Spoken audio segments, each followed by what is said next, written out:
నమస్కారం అండి డాక్టర్ రామానాయుడు గారు. నమస్తే. నమస్తే. 2 సార్లు ఎమ్మెల్యే గెలటువంటి మామూలుమైన విషయం కాదు. పైగా ప్రభుత్వం టీడీపీకి ఎదురుగాలి వీస్తున్న సమయంలో మీరు గెలుపొందటం అది ఇంకా అద్భుతమైన విషయం అని చెప్పాలి. సో 3వసారి ఎమ్మెల్యేగా హ్యాట్రిక్ కొట్టబోతున్నారా? 100%. ఎందుకంటే ఏదైతే 2014లో నేను ఆ రోజు త్రిముఖ పోటీలో ఆ రోజు ఎమ్మెల్యేగా నేను గెలిచినటువంటి పరిస్థితి. అదేవిధంగా 2019లో అప్పుడు కూడా త్రిముఖ పోటీలోనే ఎమ్మెల్యేగా గెలిచినటువంటి పరిస్థితి. ఈరోజు 2024లో త్రిముఖ పోటీ లేదు. YSRCP versus Telugu Desam other alliance parties. అంచేత ఈరోజు వన్ సైడ్గానే పాలకుల్లో ఓటింగ్ ఉంటుంది, ప్రజల ఆశీర్వాదం కూడా ఉంటుంది. ఇది వన్ సైడ్. సెకండ్ సైడ్ ఏంటంటే ఈవేళ ప్రజలందరిలోనూ కూడా ఒక ఆలోచన ఉంది.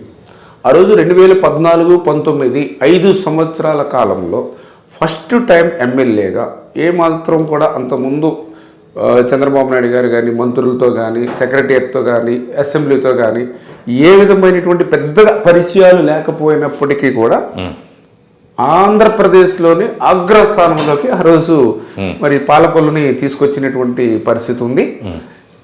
అంచేత అటువంటి వ్యక్తిని కనుక మళ్ళీ మనం ఈరోజు ఎలక్ట్ చేసుకుంటే, ఎందుకంటే ఈ 10 సంవత్సరాల్లో ఇప్పుడు చంద్రబాబు నాయుడు గారికి కానీ పార్టీలో ఉన్నటువంటి ముఖ్యులకు కానీ అత్యంత సన్నిహితంగా ఒక ప్రధానమైనటువంటి పాత్రలో రామానాయుడు గారు ఉంటున్నారు. కాబట్టి ఈసారి గెలిపించుకుంటే గతంలో జరిగిన దానికంటే కూడా ఇంకా అద్భుతమైనటువంటి అభివృద్ధి సంక్షేమాన్ని పాలకుల్లో చూడవచ్చు.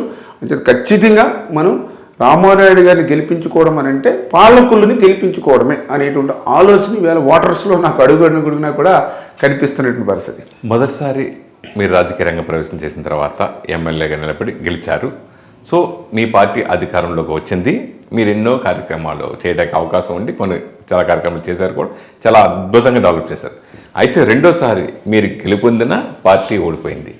సో మీరు పార్టీ ఓడిపోయింది కాబట్టి ఎమ్మెల్యేగా మీరు చేయాల్సిన అన్నీ చేయలేకపోవచ్చు. కానీ ప్రతిపక్ష నాయకుడిగా మీరు మాత్రం పోరాడుతూనే ఉన్నారు. పాలకుల ప్రజల కోసం మంచి చేయాలి. ఎంత పోరాడినా మీకు వ్యతిరేకత ఆటోమేటిక్గా కొంత వస్తూ ఉంటుంది. పనులు చేయనివ్వకుండా ఆపే సందర్భం చాలా. సో వీటిని ఎలా ఎదుర్కొని బ్రీఫ్గా ఇంపార్టెంట్ విషయాలు కొంచెం చెప్పండి. ఎలాంటి సమస్యలు ఎదురయ్యాయి, ఎలాంటి దాన్ని చేయించుకుంటూ వెళ్ళారు? అంటే ఆ రోజు 2014 and 2019లో అయితే మన అధికారంలో ఉన్నాం. చంద్రబాబు నాయుడు గారి సహకారంతో మంచి ప్రగతి పాలకుల్లో సాధించగలిగాం.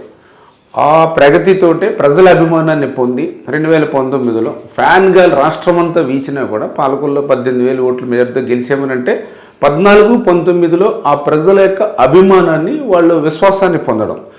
కానీ దురదృష్టవశాత్తు ప్రభుత్వం రాకపోవడంతో మరి నిజంగా చాలా ఇబ్బందికరమైన పరిస్థితి ఎదుర్కొన్నాం. ఏదైతే ఈ పాలకుల్లో కానీ రాష్ట్రంలో కానీ. ఎందుకంటే నేను రాజకీయాల్లో 10 సంవత్సరాల నుంచి ఎమ్మెల్యేగా ఉండొచ్చు, కానీ నేను చిన్నప్పటి నుంచి స్టూడెంట్ దగ్గర నుంచి, అంటే నేను డిగ్రీ చదువుతున్నప్పటి నుంచి కూడా నేను విద్యార్థి సంఘ రాజకీయాల నుంచి ఉన్నటువంటి వ్యక్తిని. అంచేత లాస్ట్ 30 years నుంచి 40 years నుంచి నేను రాజకీయాలను అబ్జర్వ్ చేస్తూ ఉంటే ఇంత నియంతృత్వమైనటువంటి నిరంకుశత్వమైనటువంటి ప్రభుత్వాన్ని నేను ఎప్పుడూ కూడా చూడలేదు. ఆఖరికి మేము ఈయన తండ్రి రాజశేఖర రెడ్డి గారు ముఖ్యమంత్రిగా ఉన్నప్పుడు కూడా మేము ప్రతిపక్షంలో ఉన్నాం. అప్పుడు కూడా మాకు ఇటువంటి ఇబ్బందులు కానీ ఇటువంటి రాజ్యాంగాన్ని కానీ మేము చూడలేదు. ఫస్ట్ టైం అంబేద్కర్ రాజ్యాంగం లేదు, రాజారెడ్డి రాజ్యాంగం నడిచేటువంటి పరిస్థితి చూసాం. కక్షలు, కేసులు, వేధింపులు, దీనితోటే ఈ జగన్మోహన్ రెడ్డి పాలన అంతా కూడా నడుస్తున్నటువంటి పరిస్థితి. అటువంటి స్థితిలో మీరు అన్నట్లుగా నేను ఎమ్మెల్యే గెలిచాం, కానీ పాలకొల్లు నియోజకవర్గ ప్రజలకు న్యాయం జరగాలి. అదృష్టవశాత్తు ఒక రకంగా చెప్పాలంటే వైఎస్ఆర్సీపీ పార్టీ గెలిచినటువంటి శాసనసభ్యుల నియోజకవర్గాల కంటే కొంత పనులు నేనే కొంత చేయించుకోగలిగానేమో అనిపిస్తుంది పాలకొల్లు. ఎందుకంటే జగన్మోహన్ రెడ్డి గారు ఎట్లానో అభివృద్ధి అనేది క్లోజ్ చేశాడని. అంచేత అక్కడ లేదు, ఇక్కడ లేదు. ఇంకా 1-2 పనులైనా మేము వాళ్ళకంటే మెరుగ్గా ఎందుకు చేయించుకోగలిగామంటే ఒక ప్రతిపక్షంగా ఒక పోరాట పటిమ. అంటే ఏదైతే గతంలో నేను ఎమ్మెల్యేగా ఉన్నా అధికారంలో ఉంటే ఈ ఆఫీస్ నుంచే ఫోన్ చేసి కలెక్టర్కైనా ప్రిన్సిపల్ సెక్రటరీకైనా పని చేయించుకునేవాళ్ళం. కానీ ఈరోజు ప్రతిపక్షంలో ఉన్నాం కాబట్టి మనం పోరాడి ఉద్యమించి చేస్తూ ఉన్నాం. ఇప్పుడు సపోజ్ మన టిడ్కో ఇళ్ళు ఉన్నాయి, ఎన్టీఆర్ టిడ్కో, మేము 90% పూర్తి చేసాం. వీళ్ళు ఈ 5 సంవత్సరాల్లో కర్బస్తా సిమెంటేలో ₹1 పెట్టలా. నేను ఆ పేదల కష్టాలు చూశాను, వాళ్ళ కన్నీళ్ళు చూశాను. కోవిడ్ టైంలో అయితే పనులు లేవు, పస్తులు ఉంటూ ఉన్నాం, కనీసం మా ఇల్లు మాకు ఇచ్చి ఉంటే మా ఇంట్లో మేము పడి ఉండేవాళ్ళం అని వేదన. అంచేత అటువంటి వారి పక్షాన ఎన్నో పోరాటాలు చేసి ఆఖరికి అసెంబ్లీకి పాలకొల్లు ఇళ్ళు దగ్గర నుండి అసెంబ్లీ వరకు 240 కిలోమీటర్ల మండు టెండలో సైకిల్ తొక్కుకుంటూ వెళ్ళామనంటే అంటే ఆ పేదల పక్షాన ఆ పోరాటం అంటే తాడేపల్లిలో మొద్దు నిద్రపోతున్నటువంటి జగన్మోహన్ రెడ్డిని నిద్ర లేపడానికి. ఈరోజు కూడా ఏదైతే నేను ప్రతి నెలలోనూ కూడా 2 రోజులు సైకిల్ మీద వెళ్ళి న్యూస్ పేపర్ రాస్తాను ఇంటికి. అంటే సైకిల్ మీరా? ఎస్.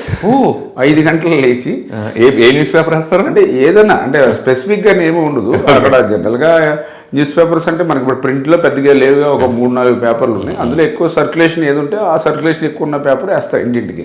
ఓకే. అంటే ఆ బాయ్ని ఆ బాయ్ని పక్కన పెట్టి మీరు అతని డ్యూటీ మీరు చేస్తారు? ఎస్. అంటే ఉదయం 5 గంటలకి నేను వెళ్ళి ఏదైతే పేపర్స్ వస్తాయి మనకి అవన్నీ కూడా కట్టలు కట్టుకుని మన సైకిల్కి పెట్టుకుని ఆ సైకిల్ పెట్టుకున్నవి ఏదైతే హౌసెస్ ఏవైతే ఉంటాయో ఆ బాయ్ మనకి చూపిస్తే నేను ఇంటింటికి వెళ్ళి న్యూస్ పేపర్ వేస్తూ ఉంటాం. అంటే ఇప్పుడు న్యూస్ పేపర్ వేసేది ఎందుకంటే ఏదో నాకు డబ్బుల కోసమో జీతం కోసమో కాదు. ఏంటంటే ఒక ఎమ్మెల్యే ఉదయాన్నే 5 లేసి ఇంటింటికి న్యూస్ పేపర్ వేస్తూ ఉన్నాడు.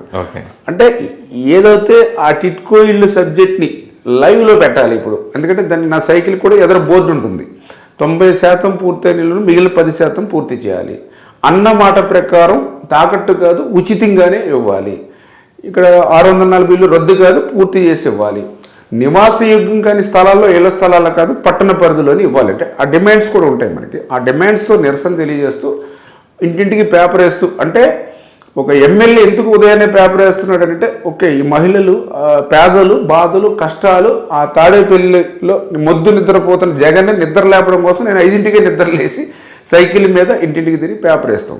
అంటే ఇట్లా డిఫరెంట్. నాకు ఏదైతే రైతులు ఏదైతే వాళ్ళు నీళ్లు లేక ఇబ్బంది పడుతూ ఉంటే చేలు కళ్ళెదర ఎండిపోతూ ఉంటే ఆ కాలాగొట్ల దగ్గరే నేను మడతమానం చేసుకుని అక్కడే పడుకుని లేకపోతే ఆ చాలల్లోనే మనం అంటే చేలు కనీసం దిగితే కాలు దిగిపోతుంది. కానీ మేము మోటార్ సైకిల్ కూడా నడుపుకునేటువంటి పరిస్థితి ఏదైతే ఉందో అది చూపించి విజిబుల్గా ప్రభుత్వానికి చూపించడం కానీ అదేవిధంగా ఏదైతే కరెంటు కోతలు విపరీతంగా కరెంటు కోతలు చేసేస్తూ ఉంటే కరెంటు సబ్స్టేషన్ దగ్గరే లాంతర్లు పట్టుకుని అక్కడే రాత్రి అక్కడే ఆరుబయట మడతమని చేసుకుని అక్కడ లాంతర్లు పెట్టుకుని పడుకోవడం కానీ అంటే ఇట్లా అంటే ప్రభుత్వం ఏదైతే చేయలేనిటువంటి పనులు ఏదైతే ఉన్నాయో ప్రజల ఇబ్బందులు ఏవైతే ఉన్నాయో దాని మీద నిరంతరం ఇప్పుడు ఏదైతే ఇప్పుడు మొన్న ధాన్యం ఉంది కష్టపడి పండించారు రైతాంగం అంతా. ఎందుకంటే మీకు కూడా తెలుసు మన గోదావరి జిల్లాలు అంటే రైతాంగంగా ఆధారపడినటువంటి జిల్లాలు.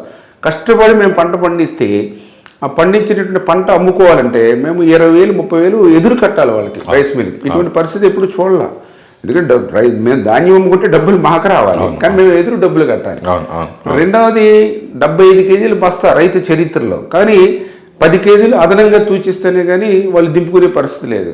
నేను కాటా పట్టుకెళ్ళి అక్కడ ఏదైతే రైస్ మిల్ దగ్గర ఏదైతే ప్రభుత్వం అదనంగా తూచుకుంటుందో ఆ బస్తా దింపే కాటాలో పెట్టి చూపించేవాడిని. ఇదిగో ఎన్ని కేజీలు అదనంగా ఉంది, ఇన్ని కేజీలు అదనంగా ప్రభుత్వానికి ఎందుకు ఇవ్వాలి?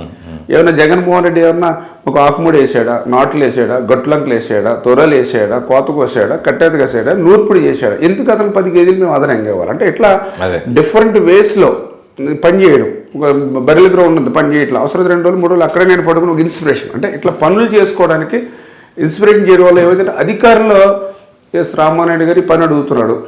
ఆయన మంచి వ్యక్తి, సర్వీస్ మైండ్ చేత అటువంటి వ్యక్తికి మనం పని చేస్తే బాగుంటుందనే దృక్పథంతో అధికారులు చేస్తూ ఉన్నారు. కొంతమంది ఎందుకులే మళ్ళీ ఏంటో తలనొప్పి పని చేయకపోతే ఆయన మళ్ళీ మన ఇంటికి వచ్చి కూర్చుంటాడు, రోడ్డు ఎక్కుతాడు, ఇంక తలనొప్పి ఎందుకు చేసేస్తే పోవాలని అంటే ఆ రకంగా నేను ప్రతిపక్షంలో ఉన్నప్పటికీ కూడా ఇతర అధికార పక్ష శాసనసభ్యుల కంటే కూడా కొంచెం మెరుగ్గానే ఆ ప్రజలకి న్యాయం చేశానని చెప్పి నేను భావిస్తూ ఉన్నాను. అంటే చాలామంది ఎమ్మెల్యేలు డబ్బుంటే అధికారం కొనుక్కుని ఎమ్మెల్యే అయిపోయిన కొంతమంది, వారసత్వంగా చదువుకోకపోయినా అయిపోయిన కొంతమంది, ఇట్లా రకరకాలుగా ఉంటూ ఉన్నారు. అయితే మీ చదువు మీ ఎమ్మెల్యే పదవికి ఏ విధంగా దోహదపడింది అంటే ఒక సిస్టమేటిక్గా ముందు నుంచి వెల్ ఎడ్యుకేటెడ్ రామానాయుడు గారు అనేది ప్లస్ మీ ప్రిన్సిపల్గా చేయడం ప్లస్ ఇవన్నీ అవి ఈ ఎమ్మెల్యేకి ఏ విధంగా ఉపయోగపడ్డాయంటే 100%. ఎందుకంటే నిజంగా మాది కూడా ఒక సామాన్యమైనటువంటి రైతు కుటుంబం. ఏదో నేను చిన్న గ్రామం అగర్తిపల్లి అనేటువంటి గ్రామం. మా ఫాదర్ కూడా వ్యవసాయం, వాళ్ళు కూడా అంతా 7th క్లాస్ 9th క్లాస్ చదువుకున్నటువంటి వాళ్ళే. అటువంటి ఫ్యామిలీ నుంచి నేను వచ్చినటువంటి పరిస్థితిలో ఏదైతే నేను భీమవరం డీనర్ కాలేజీలో ఆ రోజు ఇంటర్మీడియట్ డిగ్రీ చదివాం. డిఎన్ఆర్ కాలేజీ అంటే కొద్దిగా చైతన్యం ఎక్కువ, అంటే ఈ జిల్లాలో ఆల్మోస్ట్ ఆల్ మంచి పెద్ద కాలేజీ అని చెప్పి ఆ కాలేజీలో చదువుకోవడంతో ఆ కాలేజీలో నేను చదువుతో పాటు ఏంటంటే కొంచెం ఎందుకో కొద్ది జీన్స్లో ఉండుంటాయి కొద్దిగా రాజకీయాలు చిన్నప్పటి నుంచి. ఎస్, అప్పుడు ఏఎస్ఎఫ్ఏలో వర్క్ చేసేవాడిని, ఏదైతే సిపిఐ ఏఎస్ఎఫ్ఏలో వర్క్ చేసేవాళ్ళం. ఆ రకంగా ఆ కాలేజీలో చదువుకోవడం ద్వారా అంటే నిజంగా ఇప్పుడు పాలకుల్లోనూ నర్సపూర్లోనూ ఉంటే అంత మెచ్యూరిటీ ఉండకపోవచ్చు, అది పెద్ద కాలేజీ అవ్వడం, డిఫరెంట్ సంఘాలు ఉండడం అట్ల వల్ల నాకు కొంచెం ప్రభావం చూపింది. అదే దాని తర్వాత నెక్స్ట్ మళ్ళీ నేను ఆంధ్ర యూనివర్సిటీలో ఒక 7 years 8 years ఆంధ్ర యూనివర్సిటీలో అక్కడే ఎంఏ ఎంఫిల్ పిహెచ్డి చేసాం. అక్కడ కూడా విద్యార్థి రాజకీయాల్లో చురుగ్గా ఉండేవాళ్ళం. దాంతో అక్కడ కూడా ఇప్పుడు యూనివర్సిటీలు అంటే అందరూ కూడా 100% మైండ్ మెచ్యూరిటీ ఉన్నవాళ్ళు వస్తారు అక్కడికి. అంటే వాళ్ళు అంటే తెలివితేటలు అందరికీ తెలివితేటలు ఎక్కువగా ఉంటాయి ఆ స్టేజ్లో ఉన్నవాళ్ళు. ఎందుకంటే వాళ్ళందరూ కూడా రేపు పొద్దున ఒక కలెక్టర్స్ అయ్యేవాళ్ళు, అంటే ఆ రేంజ్లో అంత మంచి సబ్జెక్ట్ ఓరియంటెడ్ ఉన్నవాళ్ళు.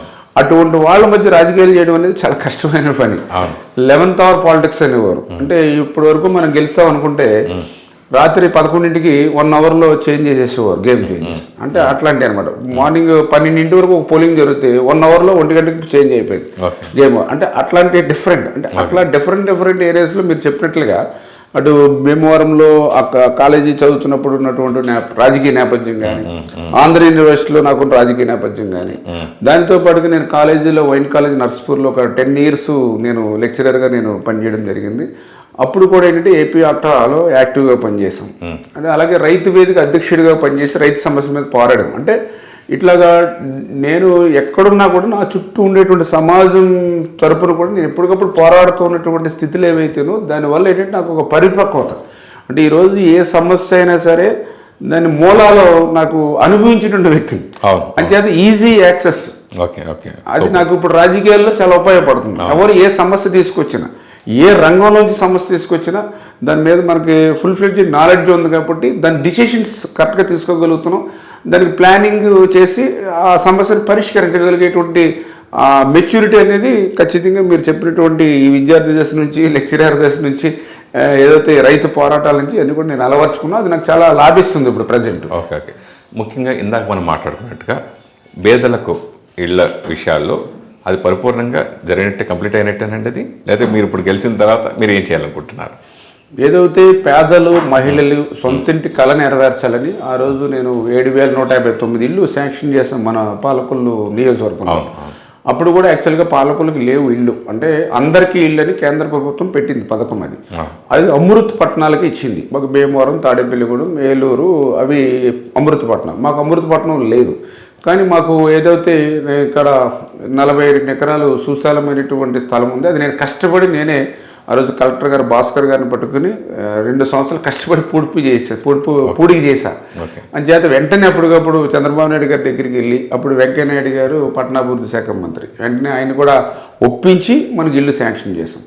నిజంగా ఒక 2 yearsలోనే 90% పూర్తి చేసాం. రాత్రులు కూడా పట్టపగలలాగా లైటింగ్ లో పెట్టుకుని వర్క్లు చేసుకున్నాం. 90% పూర్తి చేసాం. ఇంకొక 3 నెలల్లో ఆ 10% పూర్తి అయిపోవాలి వాస్తవంగా. కానీ ఈ లోపల ఎలక్షన్ వచ్చింది, ప్రభుత్వం మారింది. 3 నెలల్లో ఆ 10% పూర్తి అవ్వాల్సింది ఈవేళ 5 సంవత్సరాలను కూడా అవ్వనటువంటి స్థితి. రెండోది ఎంత అన్యాయం అని అంటే ఆ రకంగా 5 సంవత్సరాలు ఆగపడం వల్ల వాళ్ళు 5 సంవత్సరాలు నాకు తెలుసుంటే 2-3 లక్షల రూపాయలు అద్దె నష్టపోతూ ఉన్నారు ఇంటి దగ్గర. ఏది కట్టి నీళ్ళు అక్కడ ఉండగా నెంబర్ 1. రెండోది ఆ రోజు జగన్మోహన్ రెడ్డి గారు ఊరు వాడ తిరుగుతూ మా పాలకొల్లు గాంధీ బొమ్మల సెంటర్లో కూడా చెప్పాడు. ఆ వీడియో రికార్డు కూడా నేను ఎక్కడ చూపిస్తూ ఉన్నా. ఏది మిమ్మల్ని బ్యాంకులకు తాకట్టు పెడుతూ ఉన్నాడు, 20 సంవత్సరాల పాటు కట్టుకుంటూ పోవాలని పెద్ద దీర్ఘం తీసి మాట్లాడాడు. ఇప్పుడు అధికారంలోకి వచ్చాక వాళ్ళ పీక్ మీద కత్తి పెట్టి వాళ్ళందరినీ బ్యాంకులకు పంపించి వాళ్ళని 10 లక్షల రూపాయలకి తాకట్టు పెట్టేసి ఈవేళ వాళ్ళకి ఇల్లు ఇవ్వలేదు. కానీ ఈవేళ వాళ్ళకి నోటీసులు వస్తున్నాయి బ్యాంకుల నుంచి. వాళ్ళ అకౌంట్లో ఏదైనా తీసుకోకుండానే నోటీసులు వస్తూ ఉన్నాయి. వాళ్ళ అకౌంట్లో కనుక ఏదైతే ఇప్పుడు బ్యాంక్కి ఏదైతే అకౌంట్ అటాచ్ చేయ ఉందో ఆ అకౌంట్లో తప్పు జారి ఎవరైనా డబ్బులు వేసినా వెంటనే అవి కట్ అయిపోతున్నాయి కూడా. అయ్యో, వాళ్ళు ఎంత అన్యాయకరమైన పరిస్థితి అనమాట. అంటే ఆ రోజు ఏదైతే ఒక మాట చెప్పాడు, అధికారంలోకి వచ్చాక మళ్ళీ మాట తప్పి మడమ తిప్పి ఈవేళ తాకట్టు పెట్టాడు. ఇందులో నేను గమనించింది ఏంటంటే, మీరు చెప్పిన చదువుకున్న వ్యక్తిగా ఈవేళ ఏదైతే వాళ్ళు తాకట్టు పెట్టడంతో నోటీసులు వస్తున్నాయి, అది 1 side. కానీ ఆ నోటీసులు వచ్చినా కూడా ఇలా కట్టలేకపోతున్నారు, ఎందుకంటే అవును, ఎందుకు అంతే రాలేదు? కదా. దాన్ని మొండి బకాయిదారుడిగా చూపిస్తున్నాడు బ్యాంక్. అంటే దానివల్ల ఏమవుతుంది, వాడి సివిల్ స్కోర్ పడిపోతుంది. అంతే కదా. అంటే రేపొద్దు వాళ్ళ పిల్లలు ఒక ఎడ్యుకేషన్ లోన్ కానీ, ఒక కారు లోన్ కానీ, ఒక ఇల్లు లోన్ కానీ, ఏ విధంగా పిల్లలకు కూడా భవిష్యత్తు ఉండదు ఫ్యామిలీ. అంటే ఇల్లు తాకట్టు పెట్టి వీళ్ళ జీవితాన్ని నాశనం చేశాడు. ఇప్పుడు ఆ తనకా పేరు చెప్పి ఇప్పుడు పిల్లల భవిష్యత్తు కూడా పాడు చేస్తున్నటువంటి పరిస్థితి.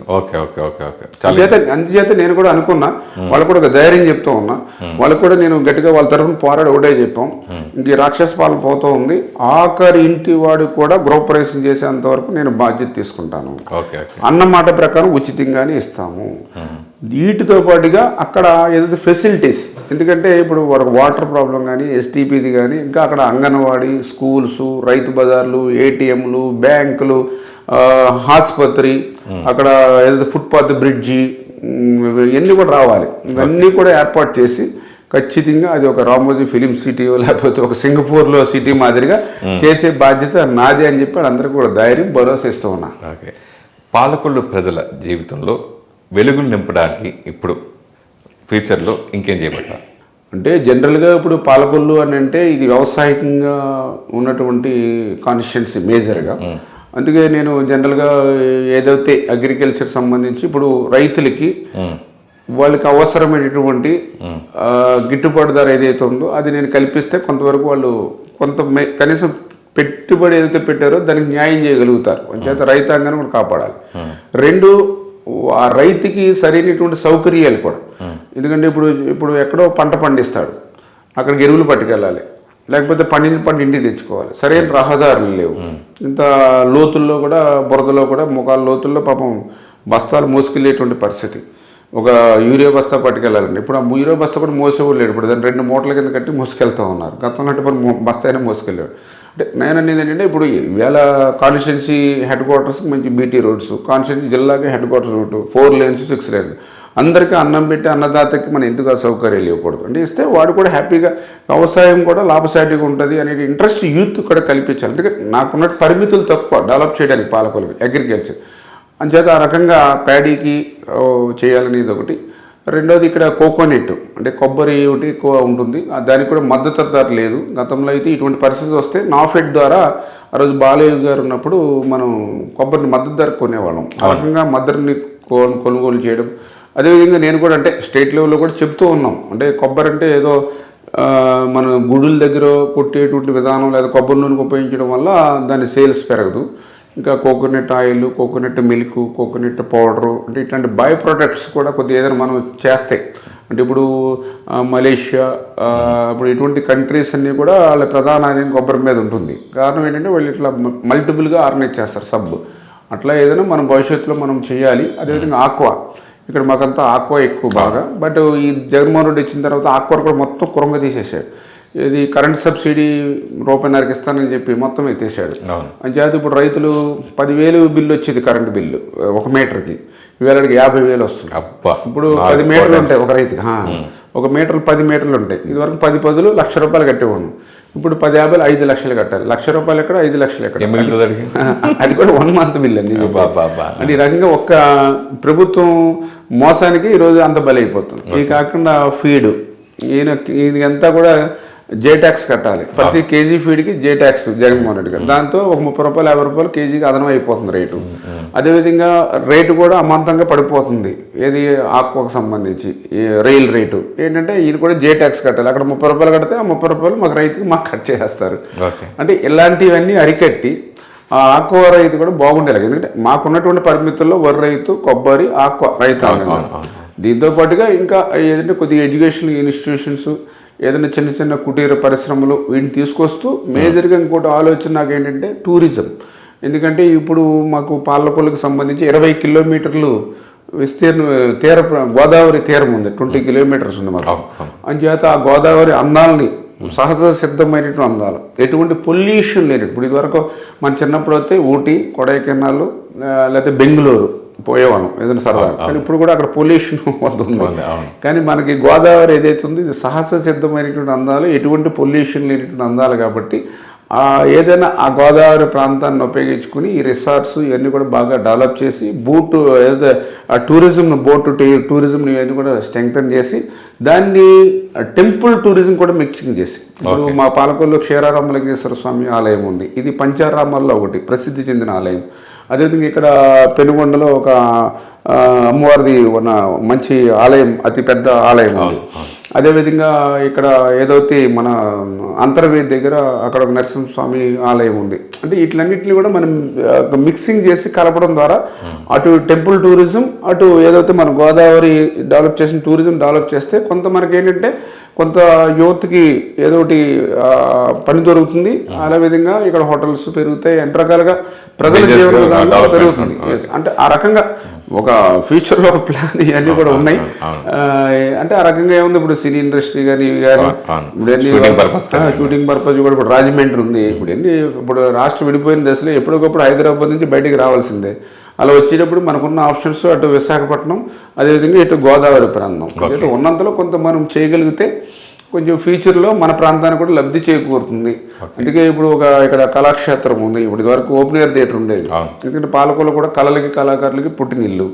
ఎందుకంటే అల్లు రామలింగయ్య, రవిరాజ పెనిశెట్టి, దాసరి నారాయణరావు, ఒక కోడి రామకృష్ణ, ఇట్లా ఎంతోమంది మహానుభావులు ఉన్న పుట్టిన ఊరి ఇదంతా కూడా.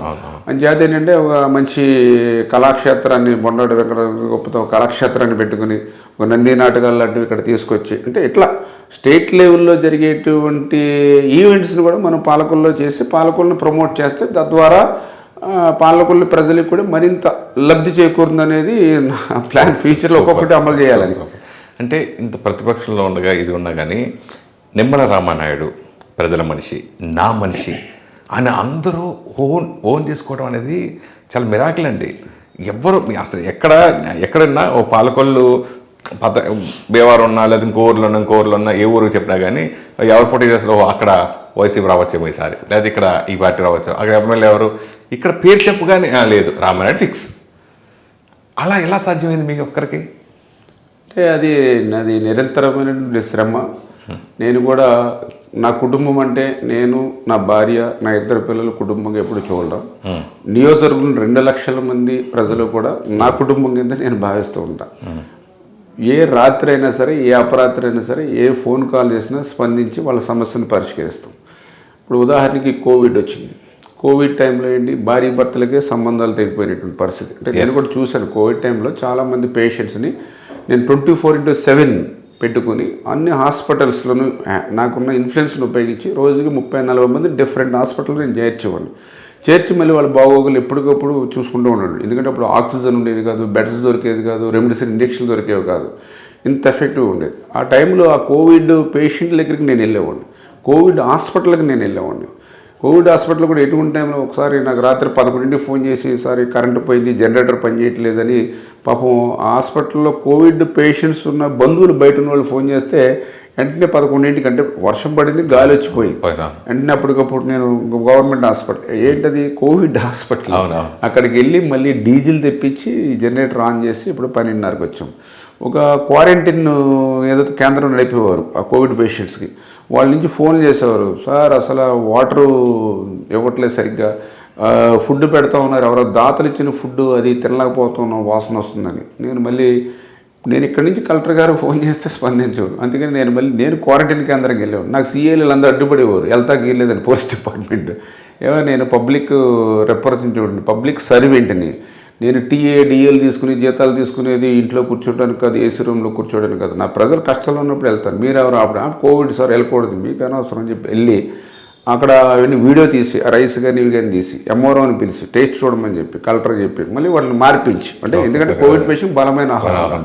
అది హాస్పిటల్లో కూడా చూసేవాడు నేను. కొంతమంది జాయిన్ చేస్తే 8 గంటలకు టిఫిన్ చేసాను బాగానే ఉన్నాడు, 9 గంటలకి చనిపోయేవాడు. అంటే భయంతో ఆ 2-3 చనిపోతే ఆ భయం చూసి అతను చనిపోయాడు.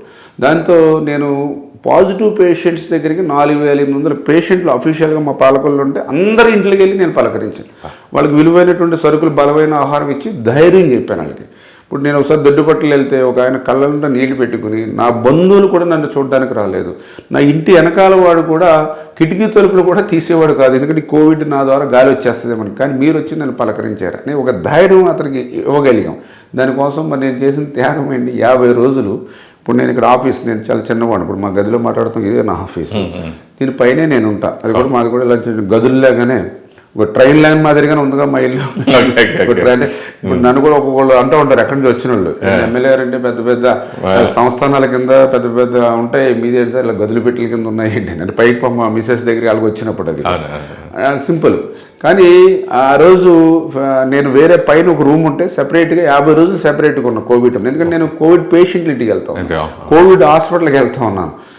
ఎందుకంటే గాలిలో కూడా వచ్చింది, ఎయిర్లో కూడా మనం ఎన్ని మాస్కులు పెట్టుకుని ఎన్ని పెట్టుకుని ఒకసారి ఉండేది. నేను అట్లా వర్క్ చేసుకుంటాను. ఎందుకు ఫ్యామిలీ కంటే మా ఇంట్లో కూడా ఇప్పుడు వీళ్ళు మా బాబు ఉన్నాడు, కొద్దిగా అతను బెడ్ పేషెంట్ది, మళ్ళీ ఏదైనా ఎఫెక్ట్ అవుతే వాళ్ళు ఇబ్బంది పడతారని ఉద్దేశంతో 50 రోజులు నేను సెపరేట్గా పైన సింగిల్గా ఉండి పైనుంచి అలా దిగినప్పుడు ఏదో అనామకుడు మాదిరిగా అక్కడ మెట్ల దగ్గర మామూలు కుర్చీ వేసుకుని వాళ్ళ ప్లేట్లో భోజనం అక్కడ పెడితే ఆ ప్లేట్ తీసుకుని భోజనం చేసి మళ్ళీ ఆ ప్లేట్ కడుక్కుని నేను అక్కడ బోర్లో పెట్టి నా టవల్ నేను ఉదుక్కుని నా బట్టలు నేను ఉదుక్కుని నేను పైన సెపరేట్గా ఉండి కరోనా వచ్చినట్టుగా. ఇప్పుడు ఫస్ట్ 2 days అవుతే చుట్టుపక్కల వాళ్ళు ఎమ్మెల్యే గారికి కరోనా వచ్చిందేమో అనుకున్నాను. నేను బయటకు వచ్చి భోజనం చేసి బయటకు వెళ్ళిపోతా ఉంటాను. తర్వాత ఈ పని మనుషులు వాళ్ళు ఆరాధిస్తే లేదు ఆయన బయట తిరుగుతున్నాడనే ఉద్దేశంతో ఇంట్లోకి వెళ్ళకుండా పైన ఉంటున్నారని అర్థమైంది. అంటే మీరు ఇందా చెప్పారు, అంటే దానికి చెప్తున్నాను, అంటే పాలకొల్లు ప్రజలు ఎందుకు మీకు అట్లాగా కలిసిపోయారంటే ఉదాహరణ చెప్తాను. అదేవిధంగా ఇప్పుడు మనకు వరదలు వచ్చినాయి, పేకల లోతు నీళ్ళల్లో ఉన్నాయి. మరి నేను ఆ పేకల లోతుల్లో ప్రమాదం అని తెలిసిన ఇప్పుడు లైఫ్ జాకెట్ కూడా ఇచ్చేవాడు లేడు మాకు ఈరోజు. ఎందుకంటే గతంలో నేను ప్రభుత్వంలో ఉంటే కనీసం గోదావరి దాటితే లైఫ్ జాకెట్ ఇచ్చేవాడు. ఇప్పుడు అలా మాకు ఇచ్చేవాడు కూడా లేడు, పడవ ఇచ్చేవాడు కూడా లేడు. అయినా ప్రజల కోసం మేము వెళ్ళేవాళ్ళం. నిజంగా ఒకసారి మా ప్రాణాలకే ప్రమాదం ఏర్పడింది. అంతే కదా. ఒకసారి మా ఇంజిన్ పోతే మేము వెస్ట్ గోదావరి ఇటువైపు ఉన్న బోటు కొంచెం మధ్యలోకి వెళ్ళిన తర్వాత ఇంజిన్ పాడైపోతే ఇంకా అది వాటర్ కలర్ ఫ్లోలో కొట్టి ఈస్ట్ గోదావరి పోయింది. 4:30కి పోతే 9 గంటలకు ట్రేస్ చేశారు. అదృష్టం కొలిది బోట్ ఎక్కడ తిరిగితే 30 మంది ఉన్నాం, మొత్తం అందరూ గల్లంతే. 9:30కి కలెక్టర్ ఎస్పీలు అందరూ వర్కౌట్ చేసి ఎక్కడ అదృష్టం కొలిది ఆ చెట్లు ఉంటే దానికి వర్కౌట్ 9:30 ట్రేస్ అవుట్ చేసి పట్టుకుని. అంటే అట్లా ప్రజల కోసం, అంటే నేను కూడా ఎందుకు ఇప్పుడు ఆ గోదావరి వరదల్లో ఉన్నప్పుడు వాళ్ళకి ఫెసిలిటీస్ ఇమ్మని నేను ఈ రూమ్ నుంచి ఫోన్ చేశాను అనుకోండి కలెక్టర్ని, ఓకే అంటాడు. బట్ వాళ్ళకి రియల్గా వర్క్ జరగాలి. నాకేంటంటే కసి పట్టుదల, వాడు ఇబ్బందులు ఉన్నాడంటే అది అన్నీ క్లియర్ అవ్వాలి. అంటే నేను ఎందుకు ఇప్పుడు అక్కడ ఫ్లడ్ దగ్గరికి వెళ్ళాను, నిజంగా వాళ్ళు 20-30 మంది లేడీస్ వచ్చి అసలు తింటాక తిండి కాదు, కనీసం పిల్లలకి పాలు కాదు, ఏమీ దొరక్క ఈ నీళ్ళే కాసి పట్టిస్తున్నామండి పిల్లలకి. మీకు కదా కలెక్టర్ గారు చెప్పాను. అప్పుడు ముత్యాల రాజు గారు కలెక్టర్ గారు ఫోన్ చేసి ఆవిడకి ఇచ్చాం, ఆవిడ మాట్లాడింది. దాంట్లో వెంటనే కలెక్టర్ గారు, ఎందుకంటే నేను స్పాట్లో ఉన్నాం వాళ్ళతో మాట్లాడించాం. వెంటనే ఇమ్మీడియట్లీ 10 పడవలు నర్సుపుంజి లారీ మీద పంపించాడు, ఎంఆర్ఓని పంపించాడు, అక్కడ వాటర్ ప్లాంట్ బాగు చేయించాడు. ఎందుకు చేశాడు? నీళ్ళలో నేను ఉన్నాను కాబట్టి. అంటే నేను అట్లాగా ప్రజల పక్షాన్ని ఇప్పుడు ఎలా చెప్పాను, సైకిల్ మీద వెళ్ళాను. ఎవరి కోసం వెళ్ళాం? మహిళల కోసం వెళ్ళాం. అలాగే ఇప్పుడు ఎవరో డెలివరీ కేసులు ఒక్కొక్కసారి వస్తాయి. ఇప్పుడు పాపం మాకు ఇక్కడ ఆసుపత్రి ఉంది, దురదృష్టం ఇక్కడ గైనకాలజిస్టులు లేరు. చేత ఒక్కొక్కసారి తణుకు వెళ్ళిపోండి, ఏలూరు వెళ్ళిపోండి అంటారు. ఇప్పుడు 8 నెలలు 9 నెలలు ఇక్కడ చూపించుకొని డెలివరీ టైంకి కొత్త హాస్పిటల్కి వెళ్ళాలంటే వాళ్ళు కొంచెం బెదురు ఉంటుంది, మళ్ళీ వెళ్ళాలంటే ఇబ్బందులు ఉంటాయి. ఒక్కోసారి అటువంటి ఇబ్బందులు నాకు ఫోన్ చేస్తే నేను కొంచెం కొంచెం ఇంపార్టెంట్ అని చెప్పి నేను వెళ్ళి ఏదో రకంగా ఎవరైనా డాక్టర్ని తీసుకొచ్చి చేయించడము, లేకపోతే అవసరమైతే ఒక్కొక్కసారి మా కార్లో కూడా నస్పూర్ అయితే పంపించడము, లేకపోతే అంబులెన్స్ అయ్యి నేనే సెట్ చేసి వాళ్ళకి ధైర్యం చెప్పి అక్కడ సూపరింటెండెంట్కి ఫోన్ చేసి మళ్ళీ మా వాళ్ళు వస్తున్నారు చూడమను, అంత జాగ్రత్త. అంటే 11 పని అంటే నాకేంటంటే అరే వాళ్ళు తల్లులు ఇప్పుడు నిజంగా ఏదైనా ప్రమాదవశాత్తు తల్లి చనిపోతే బిడ్డ 100 సంవత్సరాల పైకి బిడ్డ కదా అనాథ అయిపోతారు. ఒకవేళ బిడ్డకి ఏదైనా ప్రమాదం ఏర్పడింది అనుకో, 4 మాసాలు మోసిన తల్లి శివుడికి క్షోభపడు. అంటే ఇట్లాగా అట్లా నేను ప్రజల పక్షాన ప్రతి విషయంలో కూడా పనిచేస్తూ ఉన్నాను. కాబట్టి ఒక రైతుగా వాళ్ళకి సమస్య వచ్చింది అని అంటే రైతు తరపున ఎంతకైనా పోరాడే తత్వం. ఇప్పుడు ఈ పోరాటంలో నేను వైఎస్ఆర్సీపీ పార్టీకి కానీ లేదా జగన్మోహన్ రెడ్డి కానీ ఓకే చాలా శత్రువుగా చూడొచ్చు. ఒక్కొక్కసారి నన్ను కూడా అనేవారు, ఎందుకంత ఫైట్ చేస్తూ ఉన్నారు ఇతను, రేపొద్దున ఇబ్బంది కదా మీకే. ఎందుకంటే ఒకసారి అసెంబ్లీలో ఏదో ఈ సమస్యల మీద కానీ ఈ పథకాల లోపాల మీద కానీ నేను మాట్లాడుతూ ఉంటే జగన్మోహన్ రెడ్డి గారు అంత ఎత్తుని లేచిపోయి అసలు నిన్ను అసెంబ్లీలో అడుగుపెట్టిన మైక్ కట్ చేస్తుంది అని ఆయన చాలా అంటే ఒక ముఖ్యమంత్రి స్థాయిలో ఒక ఎమ్మెల్యే మీద ఫైర్ ప్రివిలేజ్ మోషన్ కూడా మూవ్ చేశాను. అంటే అయినా సరే నేనేం చెప్పాను, ఓకే నన్ను సస్పెండ్ చేస్తే, అసెంబ్లీలో సస్పెండ్ చేస్తే ఓకే నేను పులివెందులు వెళ్ళి చెప్తాను ప్రజలకి నేను ఏం తప్పు చేశానని నేను అసెంబ్లీకి అడుగు పెట్టినాను. అంటే అట్లాగా ప్రజల కోసం ఎంతకైనా సరే పోరాడేటువంటి తత్వం నా దగ్గర ఉంది. అట్లా నేను పోరాడి ప్రజలకి మేలు చేయడానికి ప్రయత్నం ఏదైతే నిరంతరం నేను చేస్తూ ఉన్నానో దాంతో ఈ ప్రజలు అభిమానాన్ని కూడా పొందగలిగాను అనుకుంటున్నాను. నిజంగా అది కూడా నాకు సెల్ఫ్ సాటిస్ఫాక్షన్ కూడా వస్తూ ఉంది. అరే మనం ఇంత కష్టపడినా కాబట్టి ఈరోజు ప్రజలు ఇంత ఎట్లా మనల్ని అభిమానిస్తూ ఉన్నారు అనేటువంటిది నాకు కూడా సెల్ఫ్ సాటిస్ఫాక్షన్ కొంత కనిపిస్తుంది. మెయిన్ ఏంటంటే సార్ మీరు నిజంగా ఇందాక చెప్పారు, కరోనా పక్కన వస్తే తలుపు వేసి పక్కింటి వాళ్ళు పట్టించుకోవట్లేదు, అప్పటి మట్టి దూరంగా సందులోకి వెళ్ళట్లేదు. కానీ ఎన్ని ఒక ఎత్తు అయితే శ్మశానం వెళ్ళి శ్మశానంలో పడుకోవడం ఏంటండి, అది అసలు ఇప్పటికీ మెమరబుల్ ఉండిపోద్ది. పైగా మీ పాలకులు డెవలప్మెంట్ అంటే ఎవరిని అడిగినా ఏ ప్రజలు ఎవరితో మాట్లాడినా కానీ వాళ్ళు అడిగితే మా శ్మశానం అద్భుతంగా చేశారండి. శ్మశానం అద్భుతం చేయడం ఏంటి అసలు, ఆ లింక్ ఏంటి సార్ దాని గురించి?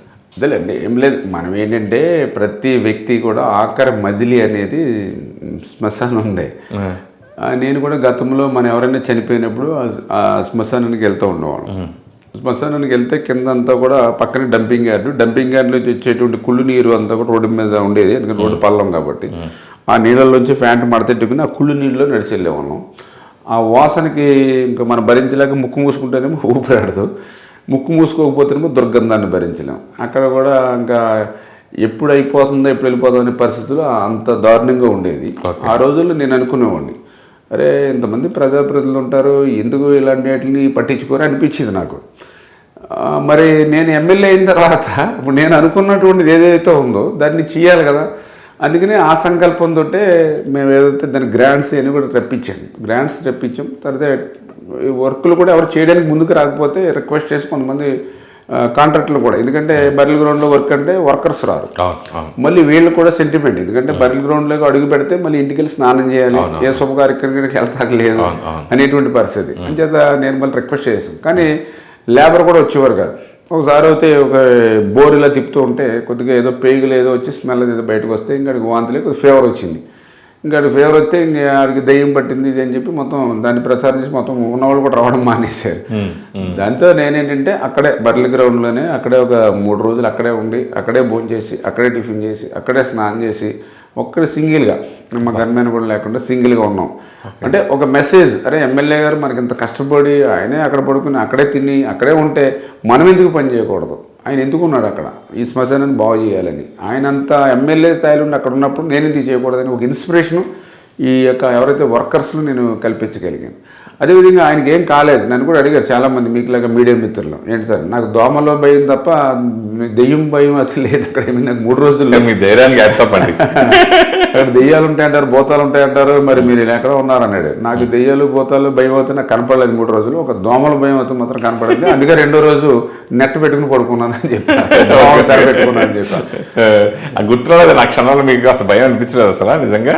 అంటే ఇప్పుడు మనం మానవ సేవ మాధవ సేవ అని నమ్మేటువంటి వ్యక్తిని నేను. మన మంచి పని కోసం పని చేస్తున్నాం, మంచి కోసం మనం పని చేసేటప్పుడు ఇంకా దేనికైనా, ఇప్పుడు ఇందాక నేను చెప్పాను కదా, దేనికైనా తెగించేటువంటి మనస్తత్వం ఉన్నది. అంటే ఇది ఉపయోగపడుతుందని అనుకుంటే ఎంత డెప్త్కైనా పోతాం. అది మీ ఇంట్లో మీ శ్రీమతి గారు సూర్యకుమార్ గారు ఎలాంటి ఎంకరేజ్మెంట్ ఉంటుంది, అలాగే ఇంటింటికి పాదయాత్రలో కూడా ఆవిడ కూడా పాల్గొనడం జరిగింది కదా, ప్రజల నుండి మీకు వచ్చిన స్పందన ఏంటి ఇప్పుడు రీసెంట్గా? ఇప్పుడు నిజంగా నేను ఈ ప్రజలకి ఈ సేవా కార్యక్రమాలు చేస్తున్నాం, ఈ సర్వీస్ ఇస్తున్నాము అంటే నిజంగా ఫ్యామిలీ వ్యక్తిగతంగా చాలా లాస్ అవుతుంది జనరల్గా. ఎందుకంటే పర్టికులర్గా మాలాంటి వాళ్ళకు కూడా, ఎందుకంటే ఇప్పుడు 24 అవర్స్లో ఒక 16 అవర్స్ 18 అవర్స్ నేను బయట పబ్లిక్లో ఉంటాం. అదేవిధంగా ఆస్తులు కూడా, ఎందుకంటే జనరల్గా ఒకసారి ఎమ్మెల్యే అయ్యాడంటే అతను ఆస్తులు పెంచుకుంటాడు, అంతస్తులు పెంచుకుంటాడు. అందుకే వీళ్ళ రాజకీయ నాయకులు అంటే ప్రజలకు నమ్మకం లేదు. కానీ నేను దానికి భిన్నంగా ఈవేళ నా ఆస్తులు అమ్ముకుంటూ ఏదైతే నేను ఇప్పుడు దగ్గర 14 ఎకరాలు అమ్ముకుని ఒక 5 సైట్లు అమ్ముకుని నా ఆస్తులు ఒక 30-40%ని 10 సంవత్సరాలు ఎమ్మెల్యే చేసి 30-40%ని తగ్గించుకుని ఈవేళ మనం రాజకీయం చేస్తున్నాం. నిజంగా ఇట్లా చేయాలని అంటే ఇంట్లో ఫ్యామిలీ సపోర్ట్ లేకపోతే మనం చేయలేం. అవును. అండ్ మీరు ఎమ్మెల్యే గెలిచినప్పుడు ఏ అవసరం కొనలేదా? కొనడం కాదు, అమ్ముకుంటూ పోతా ఉన్నాం. గెలిచిన తర్వాత అమ్ముకుంటూ పోతా ఉన్నాం. అప్పటి వరకు అయితే కొనుక్కుంటూ ఉన్నాం. 2014 ముందు వరకు కూడా కొనుక్కుంటూ వచ్చాం. 2014 నుంచి అమ్ముకుంటూ పోతా ఉన్నాం. అదే ఎమ్మెల్యే గెలిచిన తర్వాత సంపాదిస్తారు, కష్టం అటువంటి పర్సెంటేజ్ వస్తుంది కదా మీకు. అందుకే ఈరోజు జగన్మోహన్ రెడ్డి గారు లాంటి వారు సైతం మనల్ని ఏమీ చేయలేక మరి ఉన్నది దానివల్లే. ఎందుకంటే నేను అధికారంలో 5 సంవత్సరాలు ఉన్నా. ఆ రోజు అధికారం 5 సంవత్సరాల్లో ఉన్నప్పుడు ఎక్కడ ఒక శాండ్లో నేను ఎక్కడికి వెళ్ళలేదు, ర్యాంపుల్లోకి. అలాగే లిక్కర్ బిజినెస్లోకి పోలేదు. ఎక్కడ కూడా ఒక గజం నేను స్థలం కబ్జా చేయలేదు. అంటే ఆ రకంగా ఆ 5 సంవత్సరాలు అట్లా ఉన్నాను కాబట్టే జగన్మోహన్ రెడ్డి గారు ఎంత టార్గెట్ పెట్టుకుని 5 సంవత్సరాలు మమ్మల్ని ఏమీ చేయలేకపోయారు. ఊరికే ఇక వాళ్ళకి ఏంటంటే పొలిటికల్గా ఎదుర్కోవడానికి కోసం అని చెప్పి ఏదో ఒకటి మాట్లాడాలని మాట్లాడే తప్ప, ఇప్పుడు ఈ 5 సంవత్సరాలు నిజంగా ఎక్కడ ఏ చిన్న తప్పు చేసినా కూడా, ఎందుకంటే ఏ తప్పు చేయని వాళ్ళనే ఆయన చంద్రబాబు నాయుడు లాంటి వ్యక్తినే చంద్రజైలు పంపించాడు. నేనెంత లేదా ఈ 5 సంవత్సరాల్లో కనీసం నా జోలికి వచ్చి చేయలేకపోయారంటే నా నిజాయితీ, నా నీతి. నా 5 సంవత్సరాలు ఆయన కూడా వచ్చారు. ఇంటెలిజెన్స్ ఐజీ లాంటి వాళ్ళు 18 రోజులు ఉన్నారు పాలకులు. మొత్తం నేను చేసిన వరకు అన్నీ చూసుకున్నారు. కానీ ఎక్కడ కూడా ఏమీ లేదు, అంత పర్ఫెక్ట్గా మనం పనిచేసాం. అవన్నీ చూసి ఈ నా ఆస్తులు అమ్ముకున్నది వాళ్ళే రికార్డ్ చేసుకున్నారు. ఈయనకి ఇంత ఉండేది, ఇప్పుడు ఇంత పోయింది, ఇన్ని సైట్లు ఉండి ఇన్ని పోయినాయి. ఇప్పుడు ఈయన తరపున పోనీ ఎవరైనా బినామీలు వీళ్ళకేం బ్రదర్స్, ఇప్పుడు రాజకీయాల్లో ఇప్పుడు మీరు చెప్పండి, నా తరపున ఒక బ్రదర్ని చెప్పలేరు, ఒక తోడుని చెప్పలేరు, ఒక బామ్మర్ని చెప్పలేరు. జనరల్గా ఎవరికైనా ఉంటే మళ్ళీ వాళ్ళ పోటరీ ఉంటుంది, ఎవరో ఒకళ్ళు. వీళ్ళు ఎవరు ఉండరు. చేత ఇంక నన్ను ఏం చేయగలుగుతారు అంటే దానికి కారణం ఏంటంటే ఆ రకంగా నిజే పనిచేస్తాం. అంటే దానికి కూడా మా మిస్సెస్ ఇప్పుడు కుటుంబం సహకారం ఉంటేనే కదా చేయగలుగుతాం. ఇప్పుడు కొంతమంది ఇప్పుడు పొలం అమ్ముతున్నాం సంతకం పెట్టమంటే ఇంక 2 రోజులు భోజనం అనిపించి భర్తని తీసుకిస్తారు. అలా కాదు, సర్లే మీరు మంచి పని చేస్తున్నారు, కావాలంటే మీరు చేసుకోండి ఆ స్వేచ్ఛను నాకు ఇవ్వడం. కానీ అదేవిధంగా ఇప్పుడు పొలిటికల్గా మనం డిఫరెంట్ ఏరియాస్ తిరుగుతూ ఉన్నా మా ఇంట్లో బాబు దగ్గర ఉండాలి. కానీ ఆ సర్వీస్ కూడా మా మిస్సెస్ ఇస్తూ ఇంట్లో బాబు అనేది నేను ఒకవేళ 1 రోజు 2 రోజులు అవైలబుల్ లేకపోయినా చూసుకుంటూ. అదేవిధంగా మా పాప కూడా హెల్త్ ప్రాబ్లం, బాబు హెల్త్ ప్రాబ్లం. మా పాప కూడా, అమ్మాయి కూడా బీటెక్ చదివింది, ఇప్పుడు వర్క్ ఫ్రమ్ హోమ్ జాబ్ చేసుకుంటుంది ఇంట్లో. అమ్మాయి కూడా కొంచెం ఇంట్లో వీళ్ళకి కూడా సహకారంగా ఉంటూ, అంటే ఈ రకంగా ఒక మంచి ఫ్యామిలీ. ఇవాళ మా మిస్సెస్ కానీ మా అమ్మాయి కానీ, అదేవిధంగా మా అబ్బాయి బెడ్ మీద ఉన్న వాడు కూడా అలర్ట్గానే ఉంటాడు, బ్రెయిన్ యాక్టివ్గా ఉంటుంది, ఫిజికల్గా ఇబ్బంది కానీ. అట్లాగా ఈ సమస్యలు ఉన్నా కానీ అన్ని మీరు ప్రజలకు ఎలా ఉపయోగపడ్డా అంతే. నిజంగా ఒకసారి చూసిన వాళ్ళు ఏంటి రామారావు గారు ఎన్ని కష్టాలా అనుకుంటారు. కానీ నువ్వు అధిగమించి ఇవాళ మేము పనిచేస్తూ ఉన్నటువంటి పరిస్థితి, దానికి కేవలం కుటుంబంలో వీళ్ళు ఇచ్చేటటువంటి ప్రోత్సాహం వల్లే నేను ఈవేళ పాలిటిక్స్లో అయినా ఇంకోదంటైనా ఈవేళ సక్సెస్ అవుతున్నటువంటి పరిస్థితి. ఏ పార్టీలో అయినా ఒక స్ట్రాంగ్ లీడర్ ఓ నియోజకవర్గంలో ఉన్నాడంటే వాడిని ఎలాగైనా క్యాచ్ చేసి వాడికి తాయిలాలు ఇచ్చో ఏదో ఇచ్చో చేసి లాక్కుంటారు. ఈ 5 ఏళ్ల కాలంలో మిమ్మల్ని లాక్కునే ప్రయత్నం వైసీపీ చేయలేదా? 100% చేశారు. ఎందుకంటే అది మనల్ని ఇప్పుడు లాస్ట్ టైం నేను ఎమ్మెల్యేగా చేశాం, కాకపోతే అప్పుడు నేచురల్గా అందరు ఎమ్మెల్యేలతో ఇప్పుడు ఒకటిగా ఉన్నాం. ఇప్పుడు 23 మంది ఎమ్మెల్యేలు మేము గెలిచిన పరిస్థితి. పర్సన్స్ ఓడిపోయారు కదా టీడీపీలో. ఈ గెలిచిన తర్వాత కూడా అందరూ కూడా సైలెంట్ అయిపోయారు. ఎందుకంటే ఈ జగన్మోహన్ రెడ్డి దెబ్బకి, ఎందుకంటే నేను చెప్పాను కదా, ఈ కక్షలు కేసులు వేధింపులతోటి అసలు ఎవరు కూడా రోడ్డు మీదకి వచ్చే పరిస్థితి లేదు. అటువంటి స్థితిలో చాలా స్ట్రాంగ్గా చంద్రబాబు నాయుడు గారు వెనకాల అటు అసెంబ్లీలో కానీ అసెంబ్లీ బయట కానీ ఎఫెక్టివ్గా అగ్రెసివ్గా మనం ఫైట్ చేసాం పార్టీలో. దాంతో వాళ్ళకు కూడా ఏంటంటే ఓకే, అంటే ఇప్పుడంటే ఇది 2024, ఇప్పుడు చంద్రబాబు నాయుడు గారి చుట్టూ ఓకే మంచి మళ్ళీ స్ట్రెంగ్త్ మంచి స్ట్రాంగ్, ఇప్పుడు అంతా మళ్ళీ వన్ సైడ్గా రేపు మూమెంట్ ఉంది. కానీ బట్ మీరు అన్నట్టు ఫస్ట్ 1 year 2 yearsలో ఇప్పుడు మాలాంటి వాళ్ళమే ఉన్నాం గట్టిగా స్ట్రాంగ్గా. అటువంటి టైంలో మా మీద కూడా ప్రెజర్, అంటే ఎందుకంటే మమ్మల్ని ఏదో రకంగా భయపెట్టడానికి చూశారు, చేయడానికి ఏమీ లేదు. దాంతో చాలా గట్టిగానండి ఒక రకంగా చెప్పాలని అంటే వాళ్ళు చెప్పారు, ఇది మేము ఎవరిని కూడా క్యాబినెట్ తీసుకోలేదు, బట్ మీది మాత్రం తీసుకుంటాం. అలాగే విధంగా వాళ్ళు ఇచ్చిన ఆఫర్ కూడా చాలా, అది మా జీవితాన్ని మార్చేసేటువంటి ఆఫరు, అవి చేస్తాము, రేపు ఎలక్షన్ కూడా మీకు ₹1 కూడా ఖర్చు అవ్వకుండా చూసుకుంటాము అని అంటే లేదు, నేను ఎప్పుడు ఫస్ట్ నుంచి ఒక క్యారెక్టర్ తోటి వీటితోటి వచ్చాము. నిజంగా మీరు ఆ అమౌంట్ ఇచ్చినా కూడా ఇప్పుడు ఎక్కడ పెట్టుకోవాలో దాన్ని ఎలా చూసుకోవాలో కూడా నాకు తెలియని పరిస్థితి. అటువంటి అట్లకి జోలికి వెళ్తే నిద్రలేని రోజులు గడిపే కంటే హ్యాపీగా ప్రజలకు సర్వీస్ చేసుకుంటే ఏముంది, అధికారం ఉండొచ్చు, అధికారం పోవచ్చు, కానీ ప్రజల దగ్గర మనం మనసులో అభిమానాన్ని సంపాదిస్తే అధికారం ఉన్నా లేకపోతే అనేటువంటి ఆలోచనతో అవన్నీ కూడా అంటే ఆ వాళ్ళు కూడా ఏంటి, ఓకే రామానాయుడు గారు ఓకే, ఎందుకంటే నేను కొంచెం సబ్జెక్ట్ ఓరియంటెడ్లో అసెంబ్లీలో కూడా వాళ్ళని ఎరికిన పెట్టేవాళ్ళం. అదేవిధంగా ఈ ఫౌండేషన్ సర్వీసు ఈ యాక్టివిటీస్ నాకు బాగా ఉంటాయి, అంటే పబ్లిక్లో కూడా మంచి ఒపీనియన్ ఉంది. వాళ్ళు కూడా ఎన్ని సర్వేలు చేసుకున్నా పాలకొల్లు అంటే రామానాయుడు గారే తప్ప వాళ్ళ ఇంటెలిజెన్స్ రిపోర్ట్లు కూడా ఇక్కడ ఎవరు పెట్టినా కూడా గెలవరు, ఇంకా రామానాయుడు గారిని మీరు తీసుకుంటే బెటర్ అనేది వాళ్ళ ఇంటెలిజెన్స్ రిపోర్ట్లు కూడా వాళ్ళకి ఇచ్చినట్టు పరిస్థితులు. నెక్స్ట్ మూడోది ఏంటంటే చంద్రబాబు నాయుడు గారికి స్ట్రాంగ్గా ఉంటున్నాం కాబట్టి నెక్స్ట్ క్యాస్ట్ కూడా కొంచెం కాపు కమ్యూనిటీ కాబట్టి ఆ కమ్యూనిటీని బట్టి ఆయన వెనకాల ఉన్న వ్యక్తిని మనం తీసుకుంటే ఆయన కూడా కొంచెం డిమారలైజ్ పార్టీని ఇట్లా చేయడానికి ఉపయోగపడుతుందని ఆలోచనతో, అంటే ఫస్ట్ 2 ఇయర్స్లోనే అనే ఉద్దేశంగా అటువంటివి చేశారు. కానీ నేను ఎప్పుడు నమ్ముకున్న వ్యక్తిని ఒక సిద్ధాంతాన్ని, ఇప్పుడు 2009 ఉంది, ప్రజారాజ్యం వచ్చింది, చాలా మంది నన్ను కూడా ఇన్ఫ్లుయెన్స్ చేయకపోయారు, ఏది ఇక్కడ చిరంజీవి గారు నిలబడ్డారు కదా మీరు బాబ్జీ గారికి తెలుగుదేశం ఎట్లా చేస్తారని. కానీ పార్టీని నమ్ముకున్నాము అనే విధంగా ఆ రోజు నేను పనిచేసాం. ఆ 2009లో అట్లా చేశాం కాబట్టి పార్టీ మారకుండా ఉన్నాం కాబట్టి 14లో నేను ఎమ్మెల్యే అయ్యాం. ఎమ్మెల్యే అయిన తర్వాత కష్టపడి పనిచేసాం కాబట్టి 19లో ప్రజల మనసు గెలిచి నేను చేయగలిగాను. ఇప్పుడు కూడా నేను నిజాయితీగా 5 సంవత్సరాలు ఉన్నాను కాబట్టి ఈవేళ ప్రజలు గెలిపిస్తూ ఉన్నారు. ఎందుకంటే నాకు తృప్తి ఏంటంటే నేను ఈవేళ ఒక తిరుపతి వెళ్ళినా, ఒక వైజాగ్ వెళ్ళినా, ఒక హైదరాబాద్ వెళ్ళినా, ఒక గుంటూరు వెళ్ళినా, ఈవేళ ప్రజలు అందరూ కార్యకర్తలు పాపం యూత్ ఎదురొచ్చి అందరూ చాలా అభిమానంగా చూస్తారు నన్ను. అంటే ఈ నా 5 సంవత్సరాల యాక్టివిటీని, అంటే అంతకుముందు ఎమ్మెల్యే అయినా కూడా వచ్చిన పాపులారిటీ కంటే ఇప్పుడు ఉన్నటువంటి పాపులారిటీ 100 రెట్లు ఎక్కువ వచ్చిందంటే కారణం ఏంటంటే నేను నీతిగా నిజాయితీగా కష్టపడి ఏదైతే పనిచేశాను. అంటే వాళ్ళు ఇచ్చినటువంటి పదవి ఏమున్నది, గడ్డి పోస్తోడు సమానం ఆ పదవి. ఇప్పుడు వాళ్ళకే దిక్కు మొక్కు లేకుండా అయిపోయిన పరిస్థితి కదా. నిజంగా నేను మంచి స్టెప్పే తీసుకున్నాను కదా. ఇప్పుడు ఆ పార్టీలో ఉన్న వాళ్ళు వాళ్ళే అసంతృప్తిగా ఉన్నారు ఇప్పుడు. అంచేత మనం ఎప్పుడు కూడా రైట్ డిసిషన్ తీసుకోవాలి. ఆ రకంగా నేను ఫస్ట్ నుంచి కూడా పాలిటిక్స్లో ఒక సిద్ధాంతాన్ని నిలబడి నమ్ముకున్న వ్యక్తులు నిలబడి ప్రజల మీద ఎక్కువ నమ్ముకుని పనిచేస్తాను. ఇప్పుడు ఈరోజు కూడా ఇప్పుడు వాళ్ళు ఓటుకి 5,000 ఇస్తారంటే మరి ఎట్లా అంటుంటాను. సరే 5,000 కాకపోతే 10,000 ఇస్తారు, ఎందుకంటే వాడు మన శాండ్లోను మైన్లోను ఈ వైన్లోను ఈ ల్యాండ్లోనూ కొట్టేసిన డబ్బులు మన డబ్బే ఇస్తాడు. కానీ మరి మనం అట్లా ఏమి లేదు కాబట్టి మనం నీతిగా నిజాయితీగా ఓటు అడుగుదాం. ప్రజలు చేసిన సర్వీసే మనకు పెట్టుబడి అని, అంటే ప్రజల్ని నమ్ముకొని మనం పనిచేసాం కాబట్టి ఆ నమ్మకం ఆ కాన్ఫిడెన్స్ మనకి. నేను మీరు రాజకీయాలకు రాకముందు 2009లో చిరంజీవి గారు ఎందుకు ఓడిపోవాల్సి వచ్చింది అంటే మీ సమాధానం అంటే ఒక రాజకీయ నాయకుడిగా? అంటే ఖచ్చితంగా ఆ రోజు చిరంజీవి గారు గెలిచేటువంటి అవకాశాలే పాలకొల్లు 100% కూడా. బట్ ఏంటంటే 2 చోట్ల, అంటే ఇక్కడ పాలకొల్లు కంటెస్ట్ చేశారు, అట్ ద సేమ్ టైం తిరుపతిలో కంటెస్ట్ చేశారు. అదేంటంటే ముందుగానే కొంత ఒకటి, అంటే రేపు గెలిచిన తర్వాత కూడా తిరుపతిని అట్టి పెట్టుకుంటారు, పాలకొల్లులో రిజైన్ చేస్తారనేది కొంత ఎక్కువ ప్రాపగండా ఎక్కువ వచ్చింది, క్రియేట్ అయింది ఒకటి. 2 ఏంటంటే ఈ అడ్మినిస్ట్రేషన్ సైడ్ నుంచి కూడా కొంత ఏదైతే ఎలక్షన్ మేనేజ్మెంట్ పోల్ మేనేజ్మెంట్ చేసేటువంటి టైంలో కూడా వాళ్ళు ఏదైతే ప్రజారాజ్యం వైఫల్యం అయితే ఆ రోజు పాలకొల్లులో చాలా క్లియర్గా కనిపించినటువంటి పరిస్థితి. నెక్స్ట్ మూడవది ఏంటంటే ఇప్పుడు ఎంత వ్యక్తి అయినా సరే ఎక్స్పెక్టేషన్స్ ఎక్కువైపోయినాయి పబ్లిక్లో.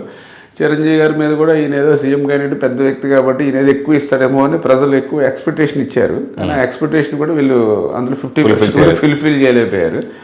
అవతల కాంగ్రెస్ వాళ్ళు మేనేజ్మెంట్ అది పర్ఫెక్ట్గా చేసుకోగలిగారు. దాంతో ఆ అంచనాలు తలకిందులు అయ్యేటప్పటికి వీళ్ళు కూడా ఓటింగ్ ప్యాటర్న్లో కూడా కొంత డిఫరెన్స్ కూడా కొంచెం రావడం జరిగింది. డబ్బులు పంచిపెట్టడం వాటిలో కూడా ఫెయిల్ అయ్యారు. ఇట్లా అంటే ఒక కారణం కాదు, డిఫరెంట్ ఇష్యూస్లో ఆయన ఇక్కడ పాలకొల్లో ఫెయిల్ అయినటువంటి పరిస్థితి.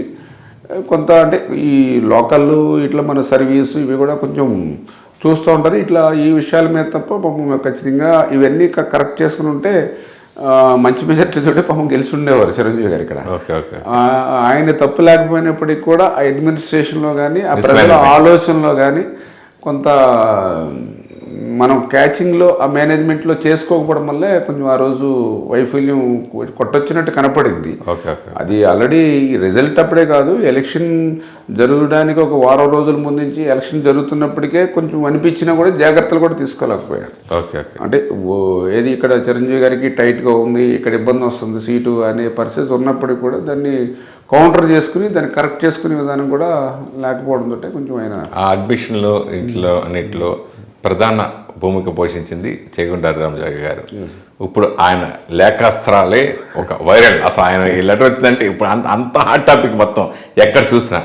దాని గురించి ఏం చెప్తారు? సడన్గా వాళ్ళ అబ్బాయి ఇప్పుడు వైసీపీలో జాయిన్ అవ్వటం, దాని గురించి మీరేం మాట్లాడతారు? అంటే ఇప్పుడు ఈ చెగుండారు రామజోగి గారు అంటే ఆయన ఒక రాజకీయ ఒక దురంధరుడు, ఆయనకి ఎక్స్పీరియన్స్ అది ఉంది. కాకపోతే ఆయన రామజోగి గారు ఏంటంటే ఆయన ఆలోచనలు ప్రకారం పనిచేయాలని ఆ రోజు ప్రజారాజ్యమైనా ఈరోజు జనసేన అయినా ఇంప్లిమెంటేషన్ చేయమని కోరుతూ ఉంటారు. కానీ నా ఉద్దేశంలో మరి ఇంప్లిమెంట్ చేసే వ్యక్తులు వేరు, ఆలోచనలు ఇవి. అది జనరల్గా సాధ్యమయ్యే పని కాదు. ఎందుకంటే ఇప్పుడు పవన్ కళ్యాణ్ గారు ఉన్నారు, ఇప్పుడు ఆయన కష్ట నష్టాలు ఆయన పడుతూ ఉన్నాడు. ఎందుకంటే ఒక పార్టీని నడపడం అంటే ఆంధ్రప్రదేశ్ రాష్ట్రంలో అంత సాధ్యమయ్యేటువంటి పని కాదు. ఎందుకంటే ఆయన సినీ ఇండస్ట్రీలో ఆయన కష్టపడి సంపాదించేటటువంటి డబ్బులు ఖర్చు పెట్టుకుంటూ ఆయన పార్టీని నడుపుకుంటూ ఉన్నాడు. ఆయన వెనకాల సమాజ వర్గం ఓట్లేసే వాళ్ళు ఉండొచ్చు తప్ప ఆయనకి డబ్బులు ఇచ్చి సహకరించేటువంటి సమాజ వర్గం కానీ, ఆయనకి లేదా ప్రింట్ ఎలక్ట్రానిక్ మీడియాలు ఉండి ఆయనకు సహకరించేటువంటి పరిస్థితులు కానీ ఈ రాష్ట్రంలో లేనిటువంటి స్థితి. అటువంటి స్థితిలో ఆయన లాభ నష్టాలను బేరీ చేసుకుని అనుభవించే వ్యక్తి ఆయన. ఇప్పుడు ఆయన చూశాడు ఈ జగన్మోహన్ రెడ్డి యొక్క రౌడీయిజం, గూండాయిజం, ఇతను కక్ష సాధింపును అతను కూడా ప్రత్యక్షంగా అనుభవించాడు. ఇప్పుడు విశాఖపట్నంలో స్వయంగా ఆయన ఉన్నటువంటి హోటల్లోనే ఆయన పార్టీ నాయకుల్ని కార్యకర్తలు ఈడ్చుకెళ్ళిపోయి అరెస్టులు చేసి 307లో పెట్టి SC/ST కేసులు పెడితే అంటే అది ఆ నాయకుడికి తెలుస్తుంది ఆ బాధ, ఆ కష్టం అని. దాంతో ఏంటంటే కొన్ని ఈయన చెప్పినవి కొంచెం ఇంప్లిమెంట్ చేయలేకపోవచ్చు ఆయన పరిస్థితిని దృష్టిలో పెట్టుకుంది. అటువంటి వాటి మీద కొంచెం జాయ్ గారు కొద్దిగా డిసప్పాయింట్ అవ్వచ్చు. ఆ జాయ్ గారి కుమారుడుగా ఈయన కొంత డిసప్పాయింట్ అవ్వచ్చు. ఏదైనా వాళ్ళ వ్యక్తిగత విషయం. ఇప్పుడు ఏదైతే చేగుంట సూర్యప్రకాష్ గారు ఆయన కూడా మంచి వ్యక్తి, నాకు కూడా మంచి ఫ్రెండ్. ఎప్పుడు కూడా నన్ను కూడా బాగా వెల్విషర్గా, ఒక రకంగా చెప్పాలంటే ఇక్కడ జనసేన పొత్తు లేకముందే ప్రకాష్ గారు ఒక మీటింగ్లో 50,000 మెజార్టీతో రామారెడ్డి గారు గెలుస్తారు పాలకుల్లో, మేము జనసేన పూర్తిగా సపోర్ట్ చేస్తామని చెప్పారు. ఇప్పుడు జనసేన పొత్తు లేకుండానే చేత ఆయన కూడా కొద్దిగా ప్రాక్టికల్గా ఉండే మనిషి, ముక్కుసూటిగా ఉండేటువంటి మనిషి. ఇప్పుడు జాయ్ గారైనా ప్రకాష్ గారైనా నీతిగా నిజాయితీగా ఉండేటువంటి వ్యక్తులు. ఈవేళ రాజకీయాల్లో అన్ని సంవత్సరాలు వాళ్ళు రాజకీయాల్లో ఉన్నారు. ఈవేళ కుటుంబంలో ఒక అవినీతి మరక మనం చూపించినాం. అంచేత ఆ ఫ్యామిలీలో ఎందుకు మరి ఆయన అంత చెడుగా ప్రచారం అవుతుంది ఆయన గురించి, రాజావయ్య గారి గురించి, అందు గురించి కాపు నాయకులు కూడా బాగా వ్యతిరేకత ఎందుకు వచ్చేసింది ఆయన మీద? వ్యతిరేకత అంటే ఏదైతే ఇప్పుడు పవన్ కళ్యాణ్ గారు ఈవేళ కోరుకుంటూ ఉన్నారు చాలా వరకు జనాలు, రేపు పొద్దున పవన్ కళ్యాణ్ గారు అంటే కాపు కమ్యూనిటీలో ఒక ఎక్కువ 70-80% ఆయన నాయకత్వాన్ని యాక్సెప్ట్ చేస్తూ ఉన్నారు. ఆ టైంలో ఆయనకి ఇంకా లాభం కలిగేటువంటి విధంగా మనం చేస్తే బాగుంటుంది అనేటువంటి ఆలోచన, ఆ యాక్టివిటీ ఉంటుంది. ఇప్పుడు జాయ్ గారు అనే కాదు కదా, పవన్ కళ్యాణ్ గారికి వ్యతిరేకంగా ఎవరు మాట్లాడినా వీళ్ళు వెంటనే ప్రజల నుంచి నేటు వస్తుంది. నేను మాట్లాడినా లేదా ఇంకోటి మాట్లాడినా మీరు మాట్లాడినా వస్తుంది. ఎందుకంటే అతన్ని రామానాయుడా లేకపోతే సురేష్ గారు కాదు, వాళ్ళంతే పవన్ కళ్యాణ్ అంతే. ఆ పవన్ కళ్యాణ్ని వాళ్ళ దేవుడికి చూసుకుంటున్నారు, ఆయన మీద ఏగవాలనకూడదు. అని చేత ఆయనకి ఏదైనా నష్టం కలిగించి ఏది చేసినా వీళ్ళు యాక్సెప్ట్ చేయరు అంతే. అంటే మెయిన్ ఇప్పుడు భీమవరం వదిలి పిఠాపురం నుంచి కాంటెస్ట్ చేయడం పవన్ కళ్యాణ్ ఎంతవరకు కరెక్ట్ అనుకున్నారు? అంటే ఇప్పుడు రాజకీయాల్లో రకరకాల పరిణామాలు ఉంటాయి. యాక్చువల్గా భీమవరం నుంచి పోటీ చేసినా కూడా ఈరోజు నాకు తెలుసుండే 40-50,000 మెజార్టీతో గెలిచిండేవారు భీమవరాన్ని కంటెస్ట్ చేసిన. ఇంకా ఎక్కువ మంచి మెజార్టీతో ఇంకా ఎక్కువ హ్యాపీగా పిఠాపురంలో ఉంటుందని ఆయన భావించి ఉండొచ్చు. ఆయనకు ఉన్నటువంటి రిపోర్టులు బట్టి కానీ, ఆయనకు ఉండేటువంటి లీడర్స్ ఇచ్చినటువంటి ఫీడ్బ్యాక్ కానీ, లేదంటే అక్కడ మనం కంటెస్ట్ చేయడం వల్ల అక్కడ జిల్లాలో కూడా ఇంకా కొంచెం రాజకీయ చైతన్యం ఎక్కువ కల్పించవచ్చు అని ఉండొచ్చు. రకరకాల రీజన్స్ ఉండొచ్చు. ఆ రకంగా ఆయన పిఠాపురాన్ని సెలెక్ట్ చేసుకునొచ్చు. ఖచ్చితంగా ఒకటి మాత్రం చెప్పగలను నేను, పవన్ కళ్యాణ్ గారు భీమవరం, పిఠాపురమా, తిరుపతి లేకపోతే కాకినాడ ఎక్కడ పోటీ చేసినా కూడా ప్రజలు ఆయన చూశారు ఈ 5 yearsలో. ఏది ఆయన కష్టపడి పనిచేసిన విధానాన్ని, పార్టీని వదలకుండా అలా పట్టుకుని నిలబడేటువంటి విధానాన్ని, ఆయన పోరాడేటువంటి తత్వాన్ని ప్రజలందరూ చూశారు. అందులో కూడా పర్టికులర్గా మొన్న తెలుగుదేశంతో, ఎందుకంటే ఇప్పుడు ఒక అడుగు అవసరమైతే ఈ రాష్ట్రం కోసం, ఈ రాష్ట్ర ప్రజల కోసం, ఈ జగన్మోహన్ రెడ్డి నుంచి ఈ రాష్ట్రాన్ని విముక్తి చేయడం కోసం ఒక అడుగు అవసరత వెనక్కి వేసి కూడా ఆయన చేసే కొంత త్యాగం అనేది అని ప్రజలు పెట్టుకున్నారు. అంచేత నా ఐడియా ప్రకారం ఆయన ఎక్కడ పోటీ చేసినా ఆయన్ని 100% ఏ స్థానంలో నిలిచినా సరే ఆయన గెలిపిస్తారు మంచి మెజార్టీతో. మొన్న భీమవరం ఎందుకు ఓడిపోయారు పవన్ కళ్యాణ్ గారు? చెప్పాం కదా, ఇప్పుడు ఇవన్నీ కూడా భీమవరం అంటే అప్పుడు త్రిముఖ పోటీ.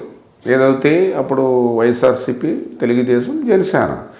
ఏదైతే మరి గతంలో మీకు ఉభయ గోదావరి జిల్లాల్లో జనరల్గా ఎవరైతే బీసీ, కాపు, కొద్దిగా ఎస్సీస్, కొద్దిగా ఇలా అన్ని సెక్టార్లు బాగుంటుంది. ఎప్పుడైతే జనసేన వచ్చిన తర్వాత చీలికి వచ్చింది ఈ ఓటింగ్ ప్యాటర్న్లో. ఆ చీలికి రావడంతో అటు ఆ రోజు భీమవరంలో ఆయన వైఎస్ఆర్సీపీ గెలవడం జరిగింది. ఇప్పుడు వైఎస్ఆర్సీపీకి ఎన్ని ఓట్లు వచ్చినాయో ఇప్పుడు తెలుగుదేశం, జనసేన కూడా కలిపితే డబల్ ఓట్లు వచ్చినాయి. ఇప్పుడు అక్కడ పెద్ద డిఫరెన్స్ ఏమీ లేదు, డబల్. ఆ రోజు టీడీపీకి, జనసేనకి ఓట్లు కలిపితే వైఎస్ఆర్సీపీకి వచ్చిన ఓట్ల కంటే కూడా డబుల్ ఉంది, డబుల్ రేంజ్ ఉంది. అంచేత ఇప్పుడు కలిసి పోటీ చేస్తున్నారు కాబట్టి ఆ డబల్లో 20% తగ్గినా కనీసం 50% మెజారిటీ ఖచ్చితంగా ఉండాలి. ఈసారి పవన్ కళ్యాణ్ గారు మీ ప్రచారానికి పాలకులు వస్తారా, రప్పించుకుంటున్నారా? అంటే ఇప్పుడు ఎలా ఉంటుందంటే అవకాశాలను బట్టి. అంచేత ఇప్పుడు ఎలక్షన్ క్యాంపెయినింగ్లో ఇంకా మనకి 45 days ఉంది. అంచేత వాళ్ళు ఎక్కడ అవసరం ఉంటుంది, ఎక్కడికి వాళ్ళు విజిబిలిటీ ఎక్కడ అవసరం ఉంది అన్నీ వాళ్ళు నాయకులు ఎవరైతే ఇప్పుడు అటు జనసేన కానీ, ఇటు తెలుగుదేశం కానీ, ఇటు బీజేపీ కానీ, వాళ్ళ నాయకులు ఇచ్చినట్టు రూట్ షెడ్యూల్ ఎటు ఉంటుందో ఆ రూట్ షెడ్యూల్ ప్రకారం వాళ్ళు వర్క్ చేసుకుంటారు. మనము యాజ్ ఏ ఎమ్మెల్యేగా మనం గ్రౌండ్ లెవెల్ని ఎప్పుడు కూడా మనం వర్క్ చేసుకుంటాం. మనం నెట్వర్క్ అంటే బూత్ కమిటీలు సిస్టమ్ మేము చేసుకుంటూ వెళ్తూ ఉంటాం. ఓకే, వాళ్ళు వస్తే హ్యాపీ. వాళ్ళ రూట్ షెడ్యూల్ని బట్టి తప్ప మనం రూట్ షెడ్యూల్ని బట్టి వాళ్ళది ఉండదు. చేత ఇంక ఎట్లానూ 50 రోజులు కూడా వాళ్ళు ప్రజాక్షేత్రంలోనే ఉంటారు. ఒక పక్క ఇప్పుడు చంద్రబాబు నాయుడు గారు ఆయన రేపు రోజుకి ఒక 3 మీటింగ్లు కండక్ట్ చేస్తున్నారు, ఎవ్రీడే 3 or 4. అదేవిధంగా పవన్ కళ్యాణ్ గారు కూడా వారాహి ఆయన కూడా స్టార్ట్ చేస్తూ ఉన్నాడు ఈ మంత్ లాస్ట్ వీక్ నుంచి. చేత మేబీ ఆ రోజు ఈ వెస్ట్ గోదావరి వచ్చే సమయానికి ఆయన వస్తారా, ఈయన వస్తారా, ఎవరు వస్తే వాళ్ళు మీటింగ్స్ కండక్ట్ చేస్తారు. దాని మీద అంత ఇబ్బంది పరిస్థితి కాదు. ప్రతి నియోజకవర్గంలో కొన్ని నియోజకవర్గాల్లో పార్టీ తరపు నుంచి క్యాండిడేట్ ఎవరు నిలబడినా పార్టీ సపోర్ట్తో గెలిచే వ్యక్తులు కొంతమంది ఉంటారు.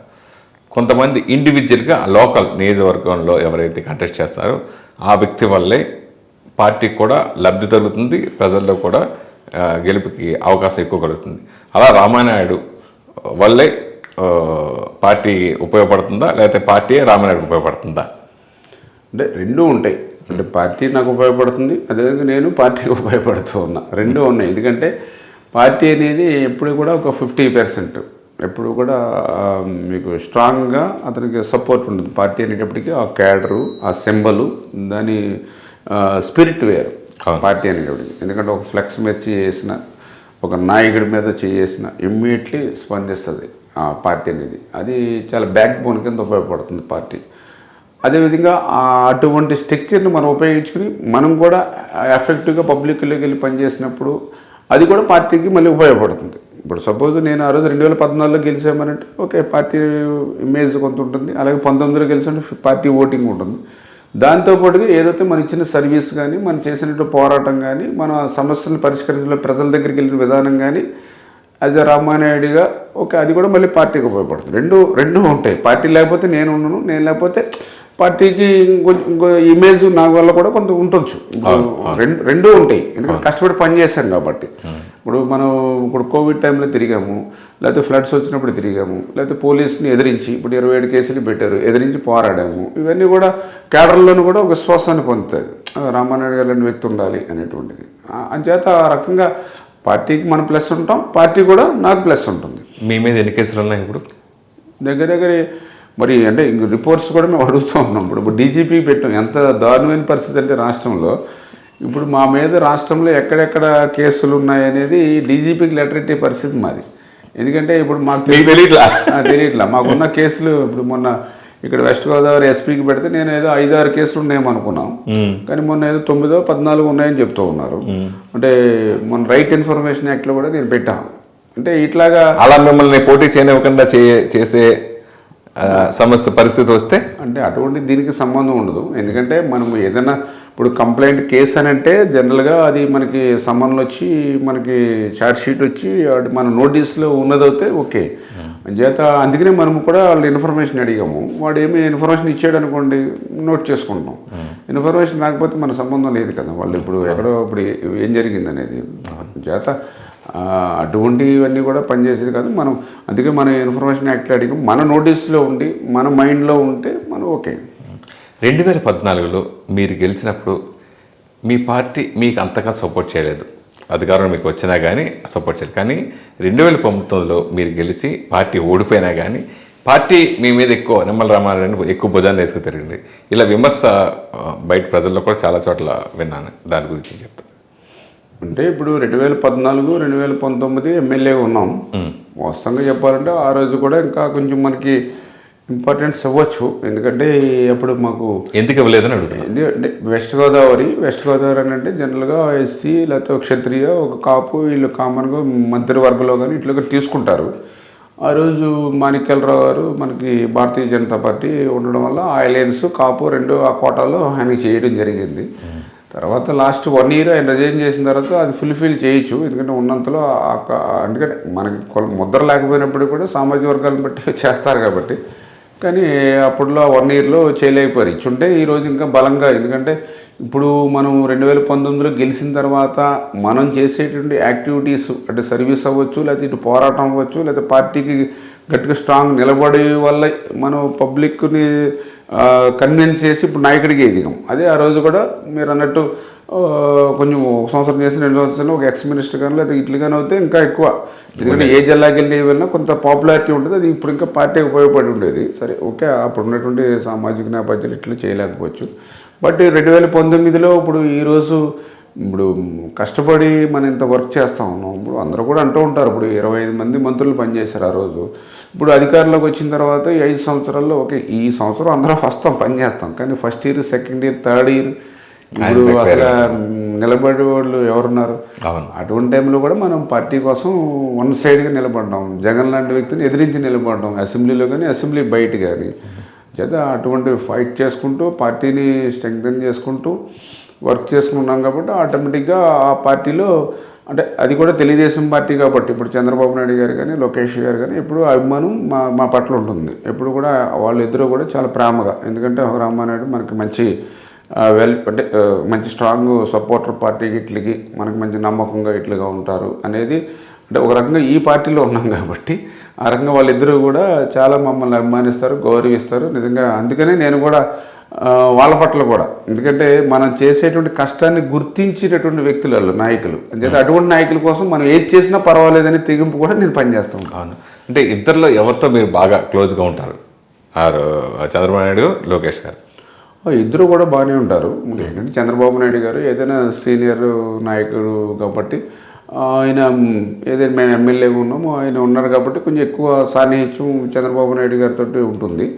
అదేవిధంగా లోకేష్ గారు కూడా ఎప్పుడు ఎంకరేజ్ చేస్తూ రామానాయుడు చాలా నెంబర్ 1 బాగా కష్టపడతాను అని, అంటే ఆయన కూడా ఎటువంటి బేషజాలు లేకుండా, అసలు లోకేష్ బాబు గారు కూడా నిజంగా ఎటువంటి బేష్, ఎందుకంటే ఆయన చంద్రబాబు నాయుడు గారి కొడుకు, ఎన్టీ రామారావు గారు మనవడు, బాలకృష్ణ గారు అల్లుడు, ఈ మంచి ఎడ్యుకేషన్ పర్సన్ అయినప్పటికీ కూడా అసలు ఎటువంటి బేషజాలు లేకుండా చాలా ఫ్రీగా మాట్లాడతారు. రామానాయుడు బాగా కష్టపడతావు, నెంబర్ 1 నువ్వు అని అట్లా ఫ్రెండ్లీగా ఉంటూ ఎంకరేజ్ చేస్తారు బాగా.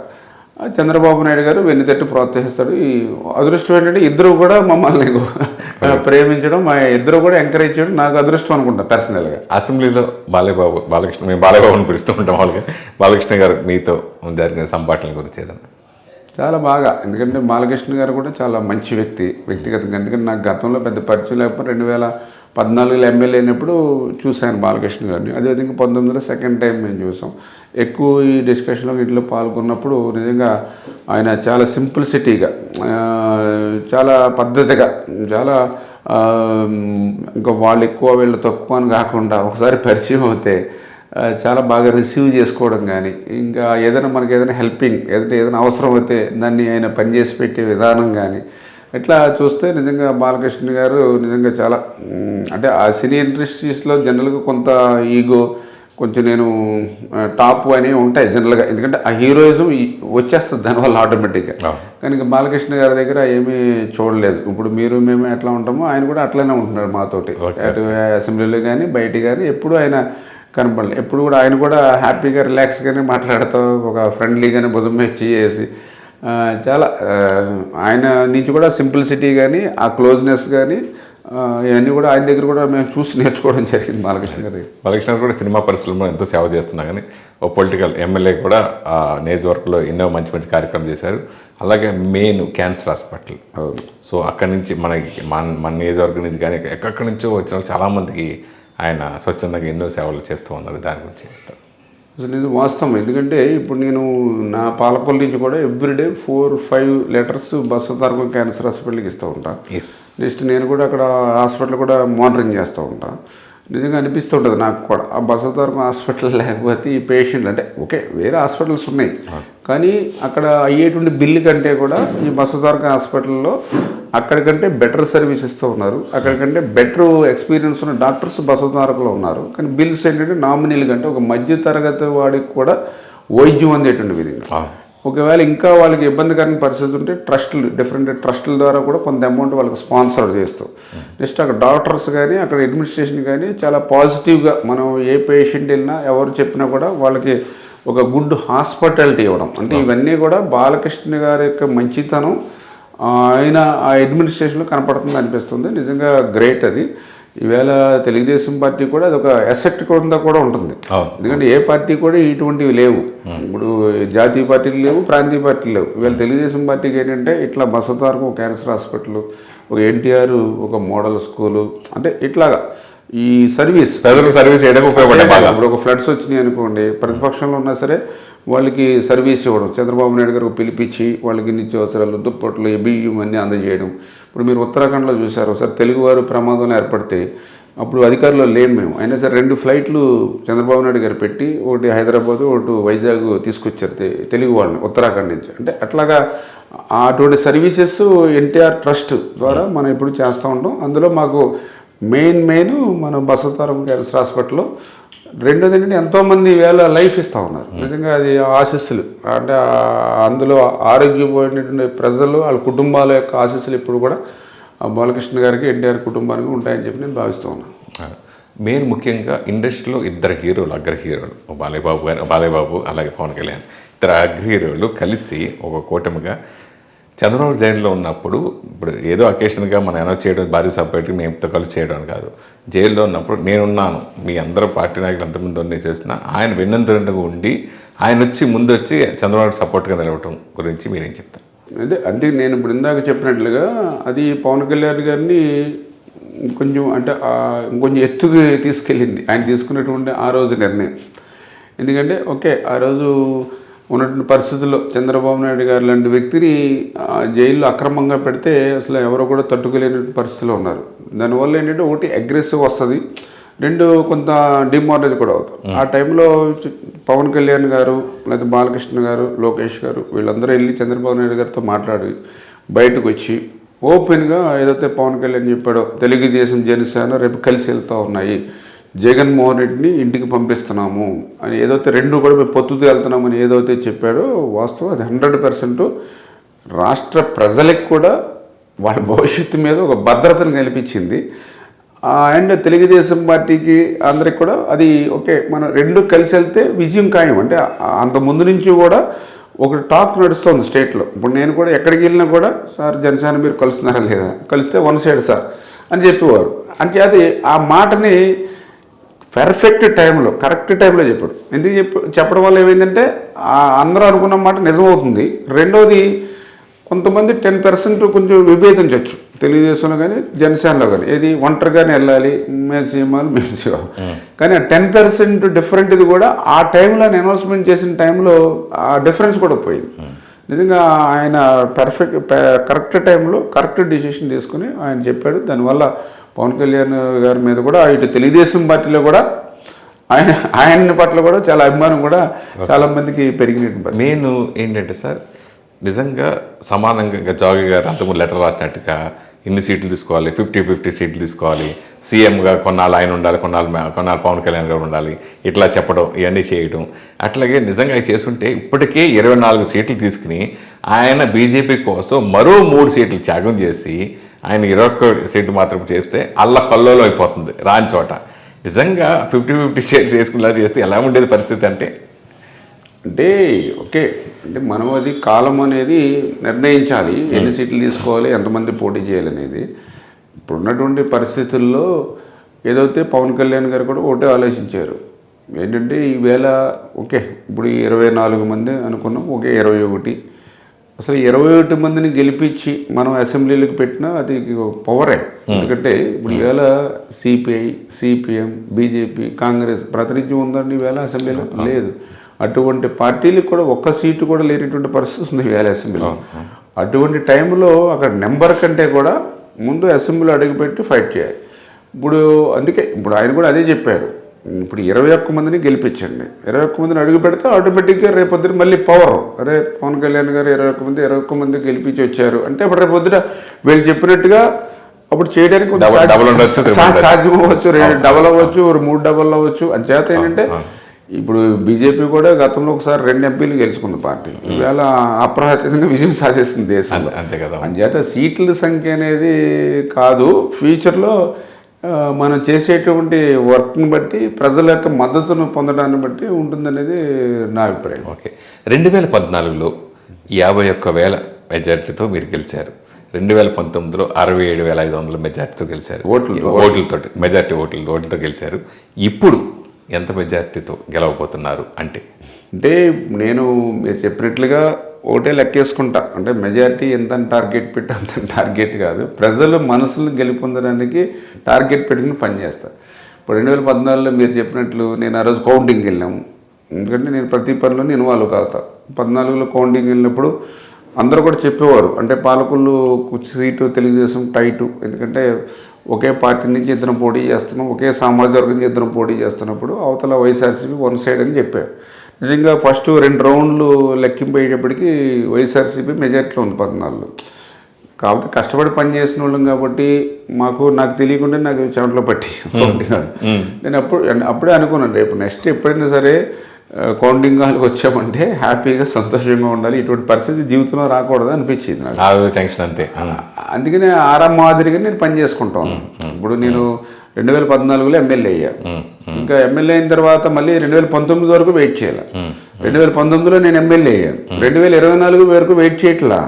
ఇప్పుడు ఏదో పరీక్ష రాసి ఎగ్జామ్ రాసేవాడు మార్చిలో పరీక్ష ఉంటే ఫిబ్రవరిలో పగలు రాత్రి చదివేసి టీలు పట్టుకుని కొంతమంది చదువుకుంటూ ఉంటారు నైట్ 1 గంట 2 దాకా. అట్లా కాదు, మనం జూన్ నెల నుంచి కూడా మార్చి నెల వరకు ఎట్లా అయితే చదువుకుంటే ఏ రకంగా అయితే పరీక్షలు రాసి మంచి లైఫ్ని ఎట్లా తీసుకోగలుగుతాడో ఆ మాదిరిగానే నేను 5 సంవత్సరాలు కూడా నిత్యం, అంటే ఎవ్రీడే ఎలక్షన్ అనుకుంటాం, ఎవ్రీడే మనం కౌంటింగ్ వెళ్తున్నాం అనుకుని పని చేసుకుంటాం వచ్చాం. కాబట్టి ఆ రకంగా ప్రజలకి మేము సర్వీస్ ఇవ్వడంలో హైలో ఉండాలి, ప్రజల్ని మనసులు గెలుపొందడంలో నెంబర్ 1 కింద ఉండాలి.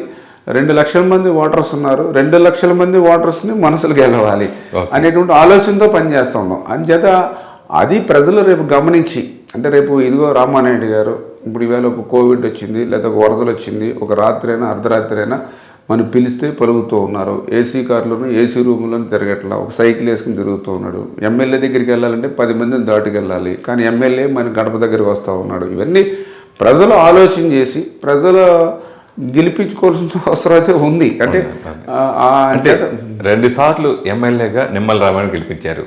ఈసారి నిమ్మల రామానాయుడు గారిని గెలిపించేది ఎమ్మెల్యేగా కాదు మంత్రిగా అని డిసైడ్ అయ్యారు ప్రజలు. ఎక్కడ వెళ్ళినా చెప్తున్నారు, ఈసారి మినిస్టర్నే మేము గెలిపించుకుంటున్నాం, ఎమ్మెల్యేని కాదు అని ఘంటాపదంగా చెప్తున్నారు. మినిస్టర్ వస్తే మీరు ఏ శాఖను ఎంచుకుంటారు? అంటే 100% మీ ప్రభుత్వం వస్తే ఫస్ట్ మినిస్టర్గా అనౌన్స్ చేస్తే మీరే అని చాలామంది చెప్తున్నారు, ఇక్కడ చాలా చోట్ల చెప్తున్నారు. సో దాని గురించి నేను ఆకొచ్చిన అడిగా. అంటే మీరు చెప్పింది కరెక్టే, ఎందుకంటే పబ్లిక్లో కూడా నేను కూడా ఇప్పుడు డోర్ టు డోర్ క్యాంపెయిన్కి వెళ్తున్నప్పుడు కూడా అందరూ కూడా అదే, సార్ మీకేంటి సార్ ఎమ్మెల్యేగా 1 సైడ్ మీరు గెలుపు, రేపొద్దున మంత్రిగా వస్తారంటే మళ్ళీ మా గ్రామాల్లో, కానీ వాళ్ళు పాపం చెప్తూ ఉన్నారు. కొంతమంది అయితే మీరు అనుకున్నట్లుగా ఎవరికి వాళ్ళకి ఇష్టమైన శాఖ వాళ్ళు కూడా చెప్పేస్తున్నారు. ఓకే ఓకే, మీ మనసులో ఏముంది వాళ్ళు చెప్పేస్తారు. ఏది ఒకళ్ళేమో విద్యాశాఖ అంటారు, ఒకళ్ళు వ్యవసాయ శాఖ అంటారు, వాళ్ళకి హోంశాఖ అంటారు, ఎవరికాలు పాపం వాళ్ళ భావాలు చెప్పేస్తూ ఉన్నారు. కానీ నేను ఎప్పుడు కూడా ఒకటి చాలా క్లియర్గా చెప్తూ ఉన్నా, నాకు పదవుల మీద కంటే ఆశ కంటే ప్రజలకి సేవ చేయడం మీద ఎక్కువ నాకు దృష్టి పెట్టుకుంటూ ఉంటా. అంచేత నా సేవలు ఏ రకంగా ఈ రాష్ట్రానికి ఉపయోగపడతాయి, నా సేవలు ఏ రకంగా పార్టీకి ఉపయోగపడతాయి అనుకుంటే అది చంద్రబాబు నాయుడు గారు తీసుకునే డిసిషన్ బట్టి ఆధారపడి ఉంటుంది. అంచేత దానికోసం అయితే నేను ఎప్పుడు కూడా 1% కూడా ప్రయత్నం చేయను. నా ప్రయత్నం వల్ల నా పాలకులని ఆంధ్రప్రదేశ్లో అగ్రస్థానంలో నిలపాలి. ఇంకా 20-30% బ్యాలెన్స్ పనులు ఏవైతే మిగిలిపోయాయో అది పూర్తి చేయాలి అనేటువంటిది ఒకటి. రెండోది ఎమ్మెల్యే అనే 3 అక్షరాలు ఉంటే ఏ పనైనా చేయగలుగుతాం, అది ఉండాలి కంపల్సరీ అనే దాని మీద నా టార్గెట్ అనేది ఇప్పుడు పనిచేస్తూ ఉంటాం. అంచేత రేపేదో ఆ పదవులు లేకపోతే ఆస్తులు అంతస్తులు అనేది ఆలోచన లేదు. ఖచ్చితంగా ఈ పాలకులు ప్రజల రుణం తీర్చుకునేటువంటి విధంగా నేను పనిచేయాలి అనేటువంటిదే నా ప్రయత్నం. అంటే ప్రజల ఫీడ్బ్యాక్ కానీ ఇప్పుడు నాకు అనిపించింది మీరు వెల్ ఎడ్యుకేటెడ్, బాగా చదువుకున్న వ్యక్తి. సో కాబట్టి విద్యాశాఖ మంత్రి కావచ్చు, లేదా మీరు రైతుల పక్షపాత అంటారు చాలామంది ఇక్కడ రైతుల పక్షపాత, అలాగే మీకు డెఫినెట్గా ఆ శాఖకు సంబంధించి రావచ్చని. అట్లా రెండిట్లో మీకు ఏదో ఇష్టం సార్ మామూలుగా జనరల్గా? అంటే నేను చెప్పాను కదంటే మన ఇష్టాలతోటి మనకు సంబంధం ఉండదు. మీకు పర్సనల్గా అడుగుతున్నా. ఏదైనా కూడా ఇప్పుడు అది క్యాబినెట్ అనేది కూర్పు అనేది అది ముఖ్యమంత్రిగా ఎవరైతే లీడర్ ఎవరైతే ఉంటారో ఆయన తీసుకునే డిసిషను. ఇప్పుడు మీరు చెప్పారు కదా ఏది ఇష్టమని, అంటే నేను వాటి మంత్రుల మీద ఇష్టం కంటే కూడా నేను ఎవరు గెలిపించారు నన్ను, పాలకులు ప్రజలు గెలిపించారు అంచేత ఆ పాలకులు ప్రజలకి ఏం చేయాలనేటువంటి ఆలోచన అదే ఎక్కువ ఇంట్రెస్ట్. అంటే అది పూర్తి చేస్తే మంత్రి కంటే ఎక్కువ ఇష్టపడతారు. మీరు చెప్పిన శాఖ కంటే, మీకు ఇచ్చిన మినిస్టర్ కంటే నా పాలకుల్లో నాకు ఐడియా ఉంది. ఇప్పుడు ఇందా చెప్పాను నేను, ఒక ఇటుక ఇల్లు, ఒక కళాక్షేత్రం, ఒక అంబేద్కర్ భవన్, ఒక రైతులు, ఒక మంచినీళ్ళు. ఇప్పుడు విద్యాసం నుంచి డైరెక్ట్గా మంచినీళ్ళు తేవాలి నా పాలకులకి. ఇవి పూర్తి చేస్తే నేను 50 సంవత్సరాలు మంత్రిగా ఉన్నట్టే పాలకులు. మీరు మంత్రి ఇచ్చారనుకోండి, ఇప్పుడు జగన్మోహన్ రెడ్డి గారు అయితే 2 సంవత్సరాలకే పీకేసాడు, అవలేదు. ఇప్పుడు తర్వాత ప్రజలేమో ఇప్పుడు పీకేస్తున్నారు. ఏంటి ఉపకారం? మంత్రి చేశాడు అంటే మాజీ మంత్రి అని చెప్పుకోవడానికే తప్ప అక్కడ అధికారులు ఉన్నప్పుడు ఫుల్గా లేడు, ఇప్పుడేమో ప్రజలేమో పీకేస్తున్నారు. దానికంటే ఇప్పుడు ఈ వర్క్లన్నీ చేసి 50 సంవత్సరాల పాటు నేనున్నా లేకపోయినా నన్ను తెలుసుకునే విధంగా పాలకులు ప్రజలు ఉంటే మంచిది కదా. నేను దానికే ప్రిఫరెన్స్ ఇస్తాను. అవును సార్. మీరు మీరు రైతుల పక్షపాతి అంటారు, రైతుల కోసం మీరేం చేశారు అంటే? 100% ఇప్పుడు ఏదైతే వెళ్ళిపోతాం.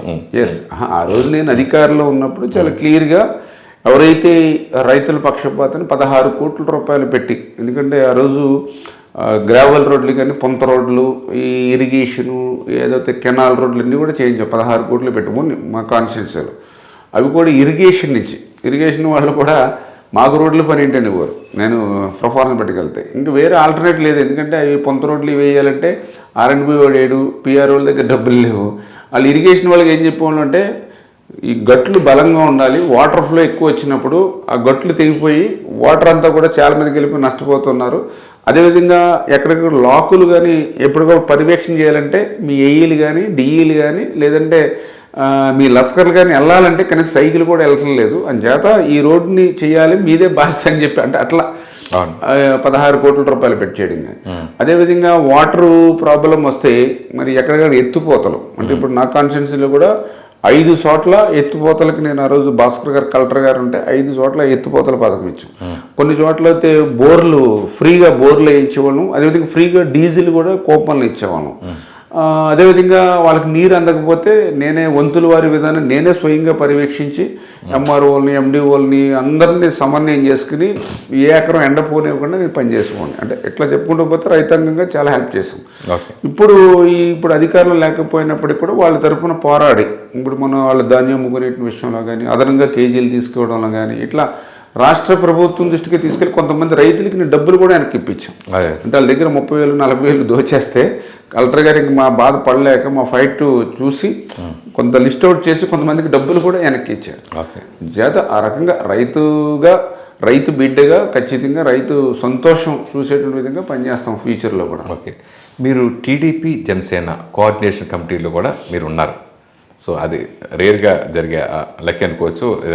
సో దాని గురించి సంబంధించి నిజంగా ఇప్పుడు టీడీపీ ఇష్టపడే ప్రజలు జనసేనకి ఓటేస్తారా? జనసేనకి ఇష్టపడే ప్రజలు టీడీపీ ఓటేస్తా అనుకుంటున్నారా? అలాగే మీ కమిటీలో జరిగిన డిస్కషన్ గురించి, మీరు కమిటీ మెంబర్ అవ్వడం, దాంట్లో కోఆర్డినేషన్ కమిటీలో ఉండటం గురించి ఏం చెప్తారు? 100% ఓటేస్తారు. ఒకరికొకళ్ళు ఓటు షేర్ అనేది ఖచ్చితంగా జరుగుతుంది ఈసారి. ఎందుకంటే వీళ్ళందరి లక్ష్యం ఓటే. జగన్మోహన్ రెడ్డి వంటి రాక్షస పాలన రాష్ట్రంలో పోవాలి. జగన్ విముక్త ఆంధ్రప్రదేశ్ అని ఏదైతే పవన్ కళ్యాణ్ చెప్పాడు దాన్ని అమలు చేయాలండి. అంటే ఎందుకంటే ఇప్పుడు అక్కడ చంద్రబాబు నాయుడు గారు పవన్ కళ్యాణ్ గారు సమస్య కాదు ఇది. ప్రజల సమస్య ఇది. ఎందుకంటే గ్రామాల్లో ఈవేళ ఆ వైఎస్ఆర్సీపీ యొక్క దౌర్జన్యాల్ని తట్టుకోలేక ఇప్పుడు ఎందుకంటే శుక్రవారం వస్తుందంటే ఎవరిని అరెస్ట్ చేస్తాడో తెలియదు. జేసీబీలన్నీ శుక్రవారం పనిచేస్తాయి శని ఆదివారాల్లో. ప్రజలకి ఎక్కడ కూడా రక్షణ లేనిటువంటి పరిస్థితి, ఆస్తులకి రక్షణ లేనిటువంటి పరిస్థితి, రాష్ట్ర సంపదతో లూటీ అయిపోతున్నటువంటి పరిస్థితి, భవిష్యత్తు లేనిటువంటి పరిస్థితి, ఒక రాజధాని లేకుండా చేసిన పరిస్థితి, పోలవరం ముంచేసినటువంటి పరిస్థితి, పరిశ్రమలు పారిశ్రామికలు లేరు, ఒక డిఎస్సి లేదు, ఒక జాబ్ క్యాలెండర్ లేదు, ఇట్లా చెప్పుకుంటూ దాంతో ప్రజలందరూ కూడా ఏంటంటే ఒకటి తీసుకున్నారు, జగన్ పోవాలి అంతే. అది ఫస్ట్ ఎడిషన్. దానికి ఎగ్జాంపుల్ లాస్ట్ టైం అంటే మీరు ఓట్ షేర్ గురించి అడిగారు కాబట్టి ఇప్పుడు మొన్న లాస్ట్ టైం జెడ్పీటీసీ ఎంపీటీసీ ఎలక్షన్లు జరిగినాయి స్టేట్లో. అప్పుడు యాక్చువల్గా తెలుగుదేశం ప్రభుత్వం బహిష్కరించింది. అయినా సరే కొంతమంది పోటీ చేసిన కాడ అంటే వాళ్ళు స్వతసిద్ధంగా పోటీ చేశారు. అప్పుడు కూడా కొన్ని చోట్ల తెలుగుదేశం జనసేన ఇప్పుడు సపోజ్ మన పక్కన ఉంది వీరవాసరం, లేకపోతే పక్కన ఆచంట ఉంది, లేకపోతే పక్కన రాజులు ఉంది, అంటే ఇట్లా కొన్ని ప్లేసుల్లో అంటే పార్టీకి సంబంధం లేకపోయినా కింద పోటీ చేసినప్పుడు అలయన్స్ పెట్టుకున్నారు, బ్రహ్మాండంగా గెలిచారు. ఎంపీపీ లేయర్, జెడ్పీటీసీ లేయర్, ఏది వైఎస్ఆర్సీపీ అగడాలు అంటే కింద కార్యకర్తల్లోనే మిక్సింగ్ ఉంది. మేము కూడా గ్రౌండ్కి వెళ్ళినప్పుడు ప్రతి ఒక్కరు అడిగేవారు కలవండి అని. అంటే కార్యకర్తల్లోనే అభిప్రాయం ఉంది. అంచేత పై నాయకుల్లో నిర్ణయం తీసుకున్నారు కాబట్టి కార్యకర్తల అభిప్రాయం అనుగుణంగానే ఉంది. అంచేత ఖచ్చితంగా తెలుగుదేశం జనసేన పోతుంది, జనసేన తెలుగుదేశం వస్తుంది, ఏమి ఇబ్బంది లేదు. మంచి మెజార్టీలు అంటే రేపు రాబోయే రోజుల్లో మంచి ఊహించినటువంటి మెజార్టీలు తెలుగుదేశం జనసేన కూటమికి ప్రతి నియోజకవర్గంలోనూ వస్తాయి. ఓకే. అసెంబ్లీ సాక్షిగా చంద్రబాబు నాయుడు గారు కన్నీరు పెట్టుకున్నారు. తన భార్య గురించి అనుచిత వ్యాఖ్యలు కొన్ని జరిగినప్పుడు చాలా బాధపడ్డారు. అప్పుడు మీరు అసెంబ్లీలో ఉన్నారు. సో ఆ క్షణాన్ని మీకు ఏమనిపించింది? అంటే చాలా బాధ అనిపించింది. ఎందుకంటే చంద్రబాబు నాయుడు గారు అంటే ఒక ఇండస్ట్రీ అయిన నిజంగా అటువంటి వ్యక్తితో మేము మాట్లాడుతున్నాము, ఆయన పక్కన కూర్చుంటున్నాము అంటేనే మాకు చాలా గర్వకారణంగా అనిపిస్తుంది. అటువంటి చంద్రబాబు నాయుడు అంటే నేననే కాదు ఒక ఇంప్రెషన్. ఇప్పుడు మీరు అవుట్ ఆఫ్ స్టేట్ మీరు ఎక్కడికి పోయినా ఆంధ్రప్రదేశ్ అంటే ఇది చంద్రబాబు అంటారు వాళ్ళు. అంటే ఆంధ్రప్రదేశ్ అంటే వాళ్ళకి చంద్రబాబు అనేది ఆయన ఒక గ్లోబల్ అంతా ఇది. ఎందుకంటే ఆయన డిఫరెంట్గా ఆయన చేసిన యాక్టివిటీస్. అటువంటి చంద్రబాబు నాయుడు గారిని అసలు వాళ్ళు అసెంబ్లీలో ఇష్టానుసారంగా వాళ్ళు మాట్లాడితే బూతుల ద్వారా దౌర్జన్యం సాక్షాత్ అసెంబ్లీలు చేస్తూ ఉంటే మేము కూడా చంద్రబాబు నాయుడు గారితో రెండేవాళ్ళం. ఎందుకు సార్ మీరు అసెంబ్లీకి రావడం, వీళ్ళందరితోటి ఇట్లా అనిపించుకోవడం అని అంటే ఆయన లేదు, నేను మన అసెంబ్లీకి వస్తూ ఉన్నది ప్రజల కోసం వస్తూ ఉన్నాం, ఎన్నో అవమానాలను ఎదుర్కోవాలి, ప్రజల కోసం దేనికైనా మనం సిద్ధపడి ఉండాలని చెప్పేవారు ఆయన. అట్లా చెప్పినటువంటి వ్యక్తి ఆ రోజు మీరు చెప్పినట్లుగా కన్నీళ్ళు ఏది పెట్టుకుంటే మాకు కూడా చాలా బాధ ఆవేదన కలిగింది. ఎందుకంటే ఇప్పుడు మన భారతదేశంలో మహిళలను గౌరవించేటువంటి సంస్కృతి మనందరూ కూడా. అంటే ఎక్కడ మహిళలు గౌరవించబడతారో అక్కడ దేవతలు సంచరిస్తారు, నమ్మకం విశ్వాసం ఉన్నటువంటి ప్రజలు మనందరం. అటువంటి దేశంలో ఈ సాక్షాత్ అసెంబ్లీ అంటే కూడా అది కూడా ఒక దేవాలయం లాంటిది. అటువంటి దేవాలయం అసెంబ్లీలో వీళ్ళు ఇష్టానుసారంగా మాట్లాడడం, మహిళల్ని వాళ్ళు వ్యక్తిగతంగా ఆ రకంగా దూషించడం నిజంగా అది చాలా దారుణం.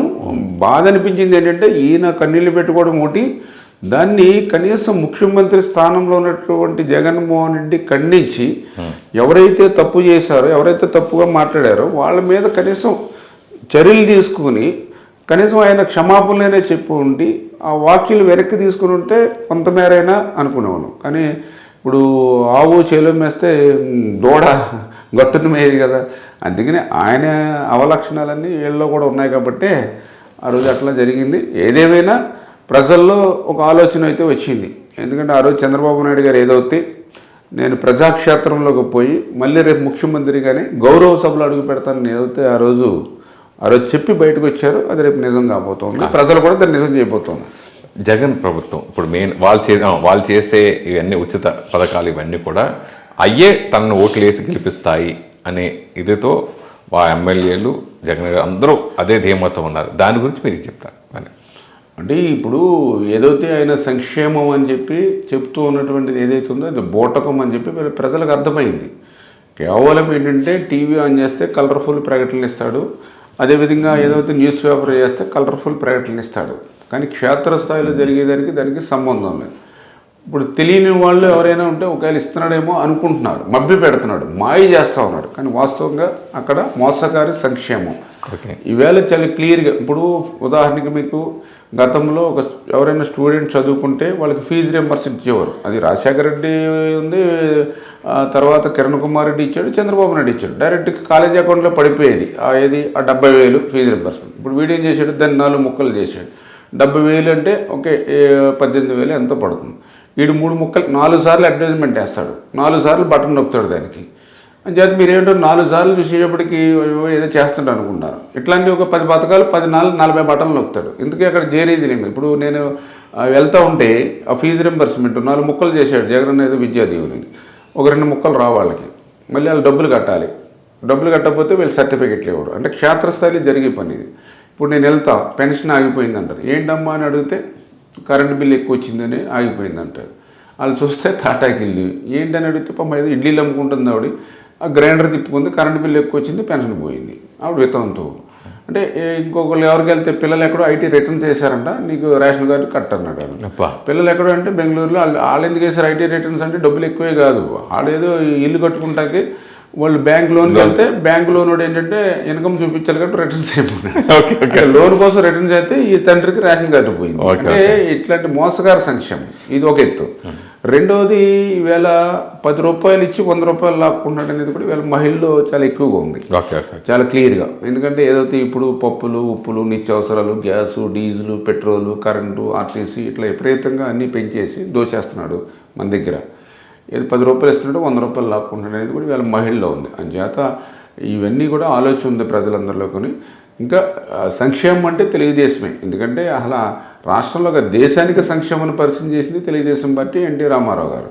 అందుచేత ఇప్పుడు మనం మరింత సంక్షేమాన్ని కూడా మనం రేపు ఇవ్వబోతూ ఉన్నాం. అది కూడా ఇప్పుడు మొన్న మీరు చూసారు భవిష్యత్ గ్యారెంటీ బాబు షూరిటీ, అదేవిధంగా ఇప్పుడు సూపర్ 6. ఇప్పుడు ఇవన్నీ కూడా ఇంతకంటే ఎక్కువ సంక్షేమాన్ని మనం ఇస్తూ ఉన్నాం. ఒక రకంగా వీడు అన్నా క్యాంటీన్ రద్దు చేశాడు, చంద్రన్న బీమా లేదు, చంద్రన్న పెళ్లి కానుక లేదు, పండుగ కానుకలు లేవు, నిరుద్యోగ భృతి లేదు, ఏంటైతే చేసింది వచ్చే సంక్షేమాన్ని రద్దు చేశాడు. కేవలం ప్రచారం మాత్రం చేస్తూ ఉన్నాడు, అది క్షేత్రస్థాయిలో ఉంది.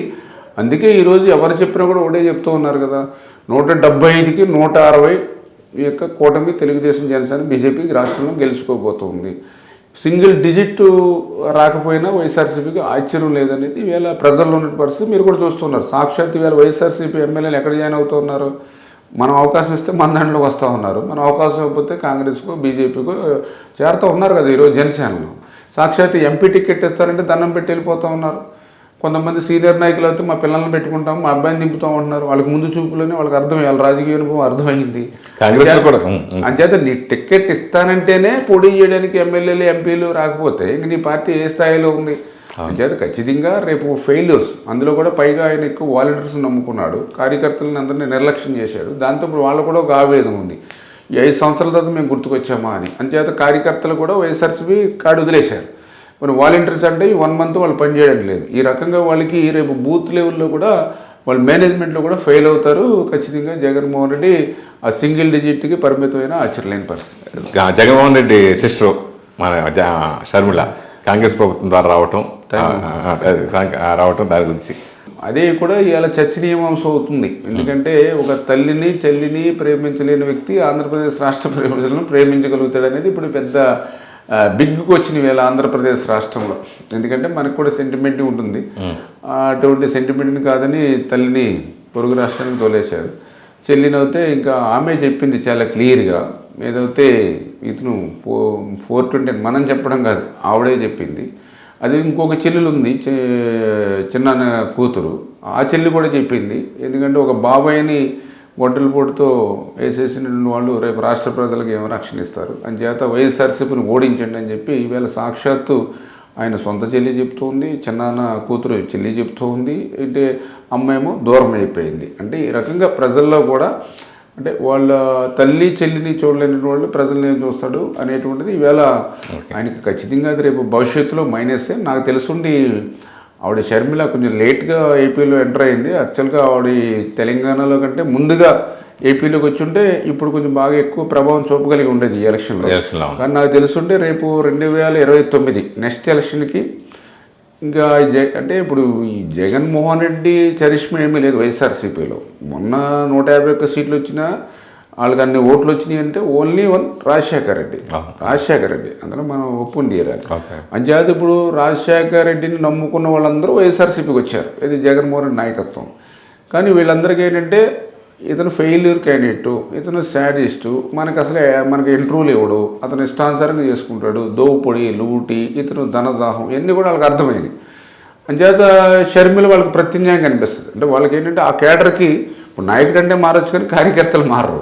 నాయకుడు మారిపోతారు ఏ పార్టీకి, కానీ కార్యకర్త కాంగ్రెస్ అభిమాని, ఇప్పుడు వైఎస్ఆర్సీపీ అభిమాని. అటు చేత తెలుగుదేశంలోకి రాలేడు, బీజేపీలోకి వెళ్ళాడు, ఇంకో జనసేనలోకి వెళ్ళాడు. అంచేత ఇప్పుడు వాడికి ఆల్టర్నేటివ్ ఈడు జగన్మోహన్ రెడ్డి ఫెయిల్యూర్. అంచేత ఇతను తెలుగుదేశం పార్టీ కానీ వీళ్ళు కానీ ప్రత్యామ్నాయం కాలేడు. అంచేత రాజశేఖర రెడ్డి యొక్క ఏదైతే అతని విధానాలు కానీ అతని సంక్షేమాన్ని కానీ మళ్ళీ ఎంతో కొంత షర్మిలమ్మే తీసుకెళ్తుందేమో అనేటువంటి ఫీలింగ్ ఖచ్చితంగా కలుస్తుంది రేపు. అంచేత రేపు నాకు తెలుసుండి మళ్ళీ ఆవిడ పార్టీ పుంజుకుని వైఎస్ఆర్సీపీ వెనకపోయినా మీకు ఆశ్చర్యం లేదు. Okay, next time. నేను అంతకుముందు రాజకీయాల్లో కొంచెం రౌడీజంగా చేసే మినిస్టర్లో మంత్రుల్లో ఉన్నా కానీ ఈ 5 ఏళ్లలో రాజకీయాన్ని భ్రష్టు పొడిచే విధంగా బూతులు, అసెంబ్లీలో బూతులు, పైన బూతులు, మీడియా ముందు వచ్చే మాట్లాడే బూత్, అన్ని బూతులతో ఇలా రాజకీయం ఇలా అయిపోయింది ఏంటి అనేది రాజకీయాలు ఇష్టపడేవాళ్ళు కూడా దాన్ని వ్యతిరేకించే స్థాయికి దిగజారటం, దాని గురించి మీరు ఏం చెప్తారు? అంటే ఇప్పుడు రాజకీయాల్లో కొద్దిగా విలువలు పడిపోయినటువంటి వాస్తవం. అందుకు ప్రజలు కూడా కొంత బాధ్యత తీసుకోవాలేమో అనిపిస్తుంది. ఎందుకంటే ఇప్పుడు ఎంపీలు, ఎమ్మెల్యేలు ప్రజలకు మంచి సర్వీస్ ఇచ్చిన వాళ్ళని, ప్రజల్లో ఉన్న వాళ్ళని గెలిపించుకోవాలి. ఇప్పుడు కూడా కొన్ని కాన్స్టిట్యూన్సీలు ఇట్లా తిరుగుతున్నప్పుడు ఏం చెప్తారు, మాకు బలమైన క్యాండిడేట్ని ఇవ్వండి అంటారు. బలమైన క్యాండిడేట్ అంటే ఏంటి? ఆర్థికంగా గట్టిగా ఖర్చు పెట్టేవాళ్ళు. మరి ఆర్థికంగా గట్టిగా ఖర్చు పెట్టాలంటే ఇంకెవరిని తీసుకోవాలి? వాళ్ళు ఇండస్ట్రియలిస్టులు, క్యాపిటలిస్టులు, ఫ్యాక్షనిస్టులు, ఇటువంటి వాళ్ళు వస్తున్నారు. అటువంటి వాళ్ళు అసెంబ్లీకి వెళ్ళి, అటువంటి వాళ్ళు పార్లమెంట్కి వెళ్తే ప్రజలకు ఏం పని చేస్తారు? వాళ్ళకి ఏదైతే విద్య వచ్చో దాన్ని ప్రదర్శిస్తారు. అంచేత నా ఉద్దేశం ఏంటంటే ఏదైతే ప్రజల్లో కూడా కొంత మార్పు వచ్చి ఇట్లా 5,000, 10,000, 1,000 ఇస్తాడని మనం ఆశపడకుండా మనం ఎవరైతే పబ్లిక్లో ఉన్నారో, ఎవరైతే సర్వీస్ చేస్తున్నారో అటువంటి వాళ్ళని మీరు పంపించగలిగితే ఇటువంటి రాజకీయాల నుంచి మనం కొంతమేర విలువలు కాపాడుకోవచ్చు. ఇప్పుడు ఒక రైతు బిడ్డని మీరు అసెంబ్లీకి పంపిస్తే రైతుకు సంబంధించిన చట్టాలు చేస్తారు. ఒక రైతు బిడ్డని మీరు ఎంపీ చేస్తే మీ రైతుల గురించి మాట్లాడి రైతులకి ఉపయోగపడే చట్టాలు తీసుకొస్తారు. ఇప్పుడు మీరు ఎవరో కార్పొరేటర్ని, ఇండస్ట్రియలిస్ట్ని, క్యాపిటలిస్ట్ని, లేకపోతే ఈ రౌడీ గ్యాంగ్స్టర్ని, ఎవరైతే ఈ స్మగ్లర్స్ని మీరు డబ్బులు పెట్టి వాళ్ళు కలిపిస్తే ఏమవుతారు?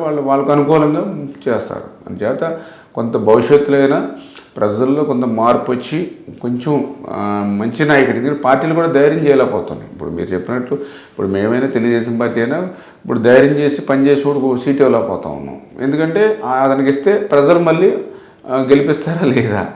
ఇతనికి ఏంటంటే అంత హంగు ఆర్బాట్ అంటే అంత ఫైనాన్స్ సపోర్ట్ లేదు. అంటే చూసుకోవాల్సి వస్తుంది ప్రతి రాజకీయ పార్టీకి అలా చూసుకోకుండా సర్వీస్ చేసేవాడికి ఇవ్వాలంటే ప్రజలు సర్వీస్ చేసిన ఆదరించాలి. అదేదైనా భవిష్యత్తులో ఆ మార్పు వస్తే మంచిదని మేము కూడా కోరుకుంటున్నాం. సరే, ఈసారి పాలకొల్లు నియోజకవర్గం నుండి మన ప్రజలకి ఏం చేయాలనుకుంటున్నారు, ఏం చేయబోతున్నారు మీరు గెలిస్తే?